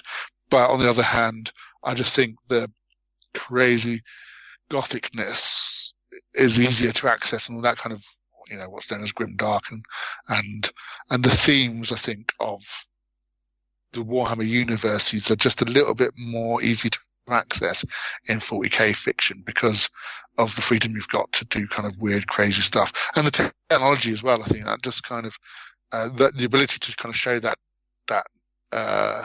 degradation of reason to superstition around technology and everything else just makes it a very unique writing experience. Whereas Warhammer, like I say, had its own things, but and I loved writing dwarfs and I loved writing the Sundering and lots of elves getting killed and stuff like that, but was still playing on those classic fantasy archetypes. So so there was a bit more of a limit of where you could push stuff with the old Warhammer fantasy background. Yeah. One more question on GW, and then we'll move on. And this is just for me. Do you reckon we'll see the lion pop back in a store anytime soon? Well, not in a store. Well, that's really way above our pay grade. Damn, I was hoping and you'd let it slip. Oh no, no. Try to catch me out. No, it's only 1 pint. I'm drunk. No, it's an interesting one, isn't it? Because that's kind of the thinking is like, well, when one comes back, the genie's out of the bottle, so you could always bring back 2 or 3. I don't know if they ever have a plan to do more. To be honest, I don't know. And I'm in two minds about. I quite like where actually 40k is at the moment, and I think it's settled down a bit, and they're going back and fleshing out, sort of like the timeline kind of skipped 100 years, and then they're kind of going back and adding a little bit more detail to that kind of stuff, and the Indomitus Crusade and all that kind of thing. And I think any of these things could be great, actually, if they're given a kind of context and they're given the space for the stories to play out properly. That's not necessarily for the writers or anything else, but commercially, I don't know whether there's always that space to do it. If we look at it's like, even just looking at the return of like Gilliman and stuff, it's like, and thinking, well, that's, it's like, how do you convey kind of a subtle, sophisticated story, which, 40k is not necessarily subtle, sophisticated in many, many ways. Let's not be on, it does, to do 40k well, you have to really lean into it. It's very imagery based. It's very big idea based. And so, it's kind of, it'd have to be something big and important, and it'd be a really cool model and stuff like that. But it's so for the Lion to return and all what the Dark Angels are going to do, or they're going to form a new legion, would they have a fight with the Ultramarines, all that kind of stuff. And it may be even too big a question to ask, actually, because if it doesn't live up to that, if it doesn't have that impetus, then what's the point of doing it? But fundamentally, the way Games Workshop now, it will come down to whether somebody really, really, really wants to make a really, really cool model of the Lion and get permission to do so, and then it will happen. Because that's the thing of being a miniatures-led release schedule and company. For wherever else, much more attention paid on the rules and the background stuff. It's still there, but it's still fundamentally miniatures first. So a cool Lion miniature that somebody somewhere decides to give the green light changes everything, and then the rules and the background will catch up with that. So that'll be a quick plea to any miniature designers out there. Yeah, nice, really cool Lion. So actually on the subject, I don't know if you saw, because announced at the weekend, there was the Lion's Primarch novella or novel from the Primarch series. It's been written by David Geimer. That's a cool one. That's coming out soon. So that'd be good. Okay, so big apologies for anybody listening to this who isn't into 40k and Warhammer, but okay. I don't get many times in this show to actually sort of indulge my deep love of 40k, and you don't. I don't. No. So I'm going to take advantage when I can. So we will now return to our scheduled program. So, I'm going to ask a listener question. So this is from UK Roleplay Games, who's given us a few questions, but I'm going to pick this one. What suggestions do you have for writing compelling gaming scenarios? Right. Suggestions for writing compelling gaming scenarios. Right. Multiple paths to success, generally, I think. Or, whether it's, if it's a role-playing thing, obviously, it's not like you want to kind of move away from that linear, like, well, I have to collect all the 3 of the plot tokens and then put them in the machine, and then I get the prize at the end. Because I think, that those kind of things make it feel like the players are on rails. I mean, it comes down to story. All of my lessons and experience and things all kind of come back to or revolve around storytelling, really. And scenarios are kind of the same.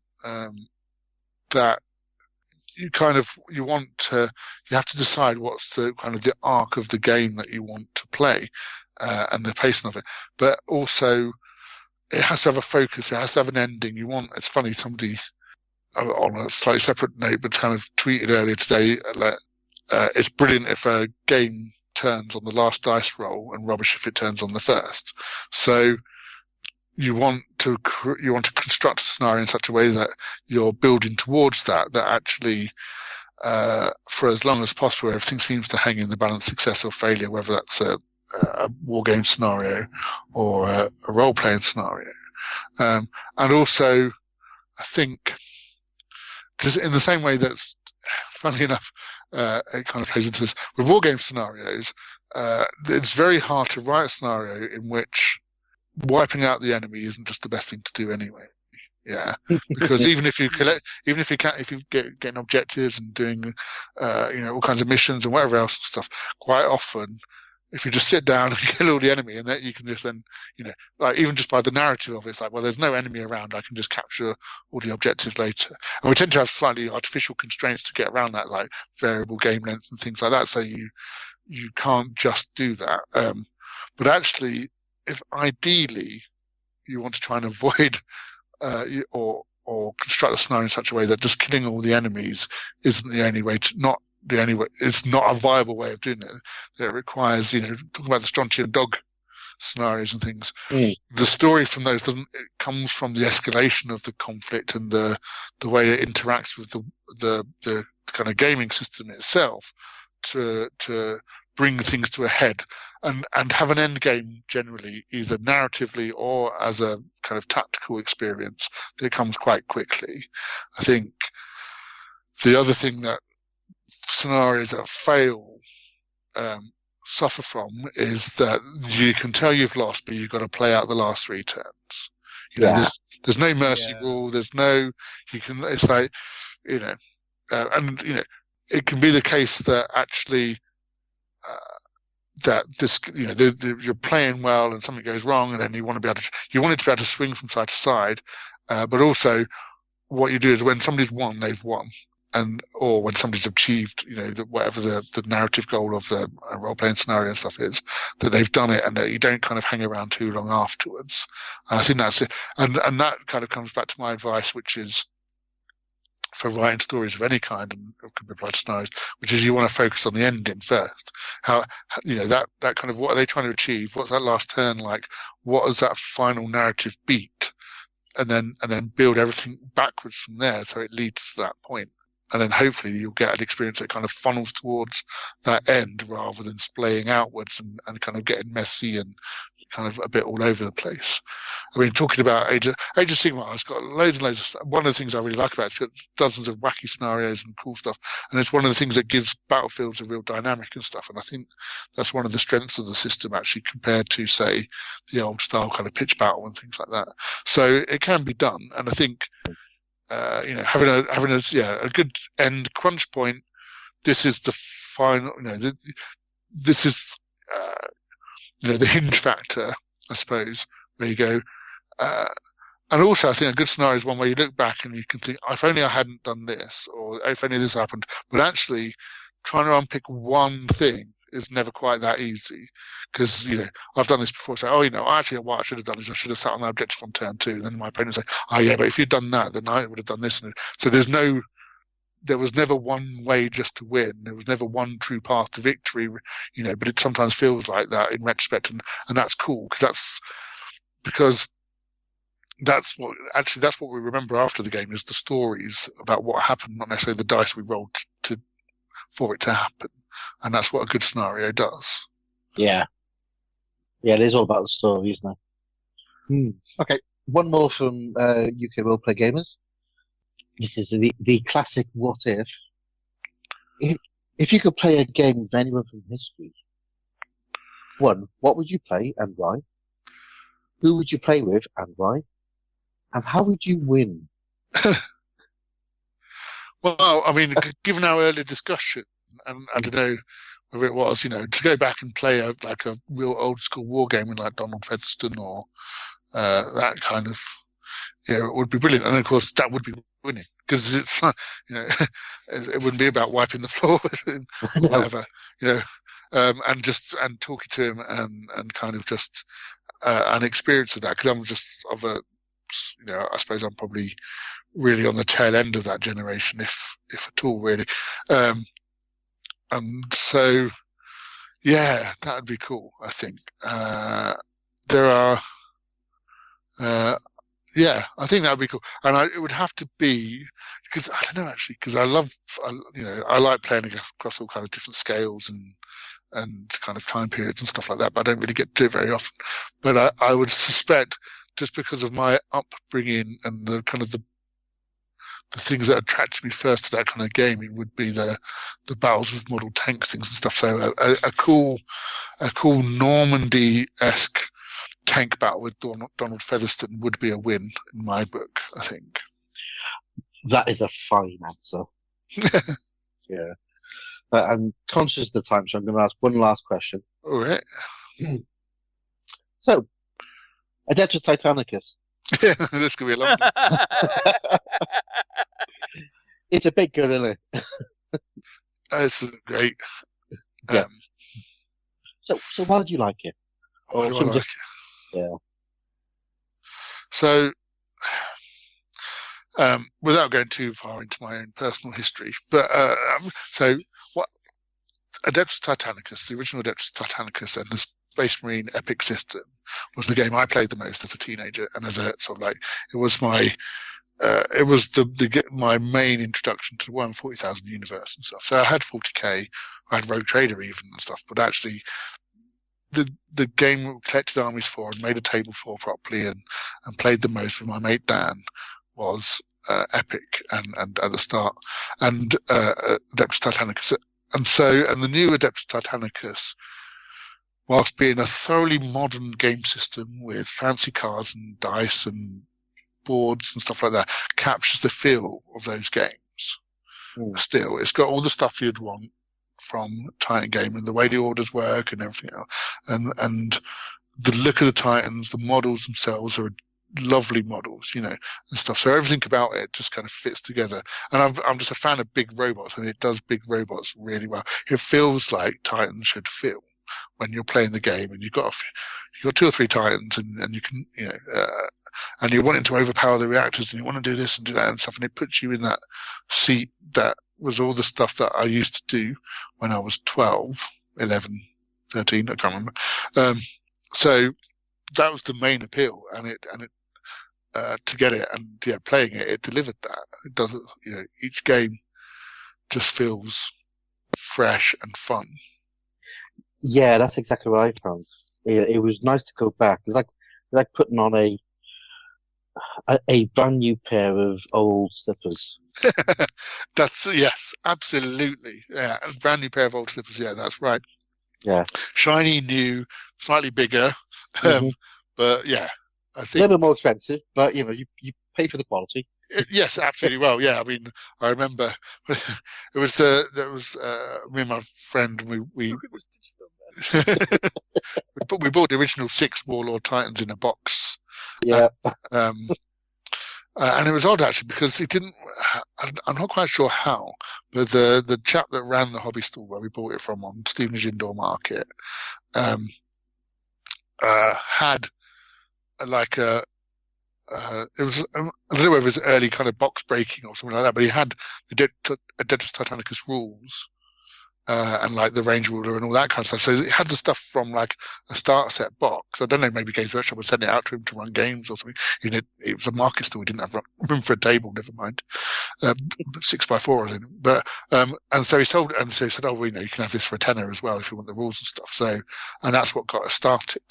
So there's a bit of a difference between like the 30, probably not even 30, probably 25 quid we spent, and the 150 quid I spent on the Grandmasters, all in bells and whistles. But even that, I mean, again, that's fantastic.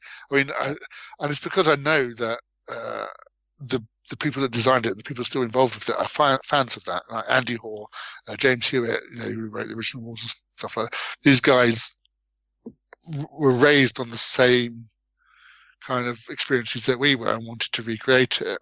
And I get that sense. And so, yeah, the buildings even, and the look of it was just, this is Adeptus Titanicus. This is how I remember it, just a bit closer and a bit bigger. And actually, as a gaming experience, just even without the nostalgia, it's a very well designed game.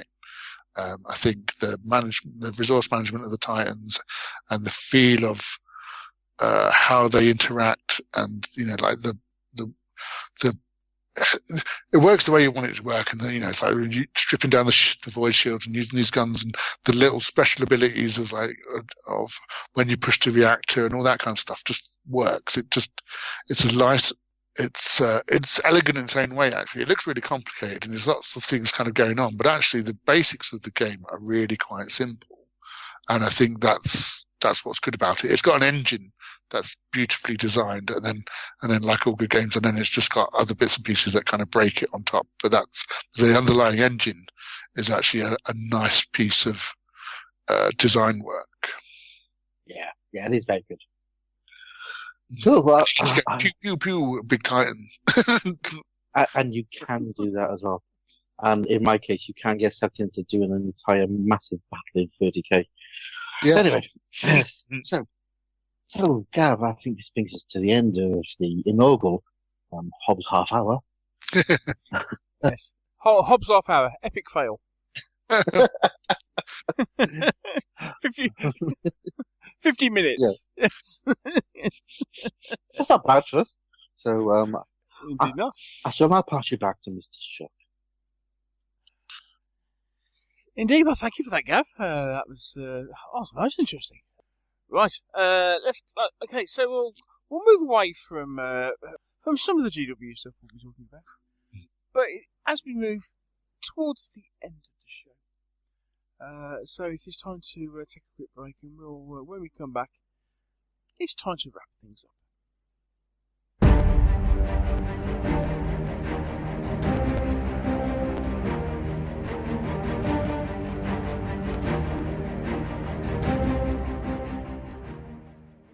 So here we are, near the end of the show. Just a couple of things to wrap up as we go. Obviously, we normally have the What's Dave Bought this week section. As previously mentioned, Mr. Hickman is being surprisingly good, although he can be tempted out of his little corners by doing things like, I don't know, retweeting pictures of plastic halflings and stuff like that. So apparently he's just totally my fault apparently, but he's just pre-ordered the Atlantis Miniatures halfling set that's coming out from North Star. Because he hasn't got enough. Because he hasn't got Atlantis enough did some very nice miniatures, though, don't they? Yes, they are lovely. Yeah. Yeah, these are the new plastic ones that they're doing, which we still look very nice indeed. Yeah. Although they have done some very, very odd-looking sci-fi old guards, Napoleonic old guard. Anyway. Right. Is that them? Is that the same company? Could well be. Yeah. Yeah. Keep talking, Neil. Keep talking. Man looks up something on the internet. Yes. Oh, Yes. Yeah. well, they've got the Fighting Fantasy Legends as well, haven't they? Yes. No, hang on. No, this sorry. This is no. This is a different. No, that's a different company. No. The Fighting Fantasy Legends was okay. Maybe I got the. So that's Atlantis miniatures. That's Atlantis, and these are the same guys that did the plastic Greek skeletons. Is that Atlantic? Ah, that's Atlantic. Right. Yeah. Atlantic. I see. Yes, it's Atlantic as opposed to Atlantis. Yes, yeah. So it's Atlantic. It's making very nice miniatures. But yes. Atlantis makes some very, very nice miniatures. I'm still promising myself more red dwarfs. No, they do have them coming out. Les Grognards, prepare to deploy. These are sci-fi old guard. Right. Due out soon. Right. Okay. Yes. Now, there seems to be a theme this evening that we've been looking at stuff on Twitter and posting pictures on Twitter. So I see that Gav's got into the act displaying what he's been painting during our time chatting this evening. Well, there we go. And yes, well, I must say it was something else that was popping up on my Twitter feed was the unboxing of the new Sisters of Battle. The new plastic Sisters of Battle, which plastic Sisters of Battle, the literally the holy land for many people. Indeed, I've lost count of how many years they've been promising plastic Sisters of Battle for, but it appears it's finally on us, and as to be said, they do look rather nice. Yes, yeah. I mean, I think what's interesting, having the first codex I wrote was Codex Sisters of Battle, and having talked to Des Goodwin, who designed the Sisters of Battle all those years ago, on and off, and his concern previously had always been about having to change the design of the armour too much to make it work in plastic. But obviously, with the state of Games Workshop's plastic technology these days, that's obviously not an issue anymore. No. And I think, but it's weird because you get they've always had a very vocal presence, I suppose, the fans of Sisters of Battle stuff. But because they've always been full metal, and they were never actually, even when I wrote the codex, they weren't quite a full army. Even they were kind of like they were supposed to be allied with Space Marines and Imperial Guard and things like that. But I suppose until everything was made in plastic, as it is nowadays, the worry was always like, was there really? There's lots of people wanted it, or it seemed that way. Was there really the demand? Were they really that popular an army compared to some of the other things you could do in plastic? But I think, I mean, these days, they make everything in plastic, so there was definitely time for them to turn attention to the Sisters. And I love it. I mean, talking about that kind of 40k as a universe, the Sisters of Battle and the Ecclesiarchy kind of encapsulate that for me. The madness, the John Blanche-esque universe is that imagery. Yeah. I saw mine ages ago. I saw my army. Never mind. Again, something else we were talking offline. We were talking offline before we hit the record button. Something else you potentially tell your 14-year-old self. Mind you, Mr. Hobbs, if you didn't sell off, if you hadn't sold off all your armies, I mean, or some of your other stuff, a bit like me, if I hadn't sold off an amount of my board game collection, I don't know, I'd probably be barricaded into some small corner of my house. And there'd just be boxes and piles of boxes and stuff around. I thought you were. Well, that's now. I mean, but obviously, there's whole new piles of boxes that have appeared. I think yes, appearing soon on a episode of Super Hoarders. Yeah, exactly. Oh, yes. Yeah, let's not go there. One of these days, what I'd like to do is to get a miniature, hollow it out, put a little tracking device in it. It just goes beep once a month. Seal it up, paint it, and then give it to somebody. And then follow it over a number of years. Yeah. It would be, for some people, it might be very boring. It's just Satsum. Yeah. So it'd have to depend on the miniature, really, wouldn't it? It'd have to kind of be a sort of mid-lister that would move around enough, but have enough desirability that doesn't just sit on somebody's shelf or just unsold on eBay. Yeah. It can't be one of those, hard to get like. It's got to be something, a Roman. Just do it on a Roman because they go everywhere. There we go. This is getting quite surreal. It must be getting late at night. Okay, so I think on that note we'll consider wrapping up for the evening. So first and foremost, our great thanks has to go out to Gav for joining us for the evening and sharing his thoughts and experiences on gaming and writing and all manners of gaming goodness. Yes, it's been fantastic to chat, Gav. Thank you so much for spending some time. You are absolutely welcome. It was very much my pleasure. Thank you for having me. I've enjoyed it so much. We'll have to have you back soon. We will do that. We will. Indeed. So that would be great fun. So thank you for coming on.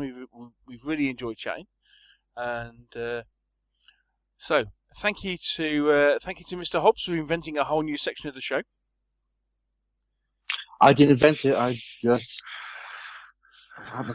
That's the point. That's the point now. Because So does that mean every time we use it, we have to start paying Gav money? That's it. That's how royalties. That's how I got where I am now. It's all about back cataloguing royalties. Okay. Well, I'll just pay you. The contract's in the post. Yeah. I'll just pay you a $1 a month. Yes. On Patreon. Don't forget, people, Patreon. Gav on Patreon. Good stories. Indeed. Yeah. And so we'll just take 10% of every new Patreon. That's right. Yeah. Get over the next couple of months. Actually, the M&M Patreon already does take whatever it is. Was it £5 a month I give to you guys? So something like that. So I think it all just evens out in the end. We just we'll let that fade. Yeah. We just end up just giving each other money. Yeah. Excellent. We'll just be gentlemen about it. That's right. Yeah. Cool. So so thank you to Mr. Hobbs for joining me again, and it's as always it's been great. It's been great. It's a great way to spend a Wednesday evening. It is. And to everyone who's listening, hope you've enjoyed it. Hope you've found something useful. Congratulations for reaching the end of another episode. I hope it's been productive to your hobby time, or whatever you're doing, spending listening to us. I mean, certainly Gav had a great time painting several models while giving the interview. So actually, what you need to do is look back on our Twitter feed, and your competition while listening to this show is to paint as many models as Gav has painted while he's been recording it.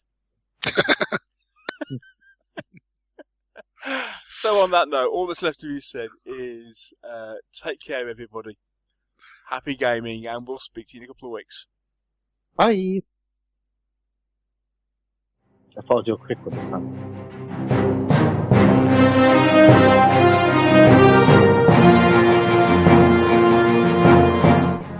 Thank you for listening to the Meeples and Miniatures podcast. If you've enjoyed the show, why not share it with others by leaving us a review on iTunes? And if you have any comments or questions, you can always email the show. The address is info@meeplesandminiatures.co.uk. And you can also visit our webpage, where you'll find a complete episode archive, all the View from the Veranda podcasts, rules reviews, and our blog of hobby items and news, which is updated several times a week. This is also where you'll find the links to our presence on social media, and here you can follow us on Twitter or join our Facebook group. And finally, here you can also find details should you wish to support us by making a donation to the podcast. All this on the Meeples and Miniatures website, www.meeplesandminiatures.co.uk. The Meeples and Miniatures podcast is licensed under a Creative Commons Attribution, Non-Commercial, No Derivatives 3.0 Unported license. Thanks again for listening, and we'll see you in a couple of weeks.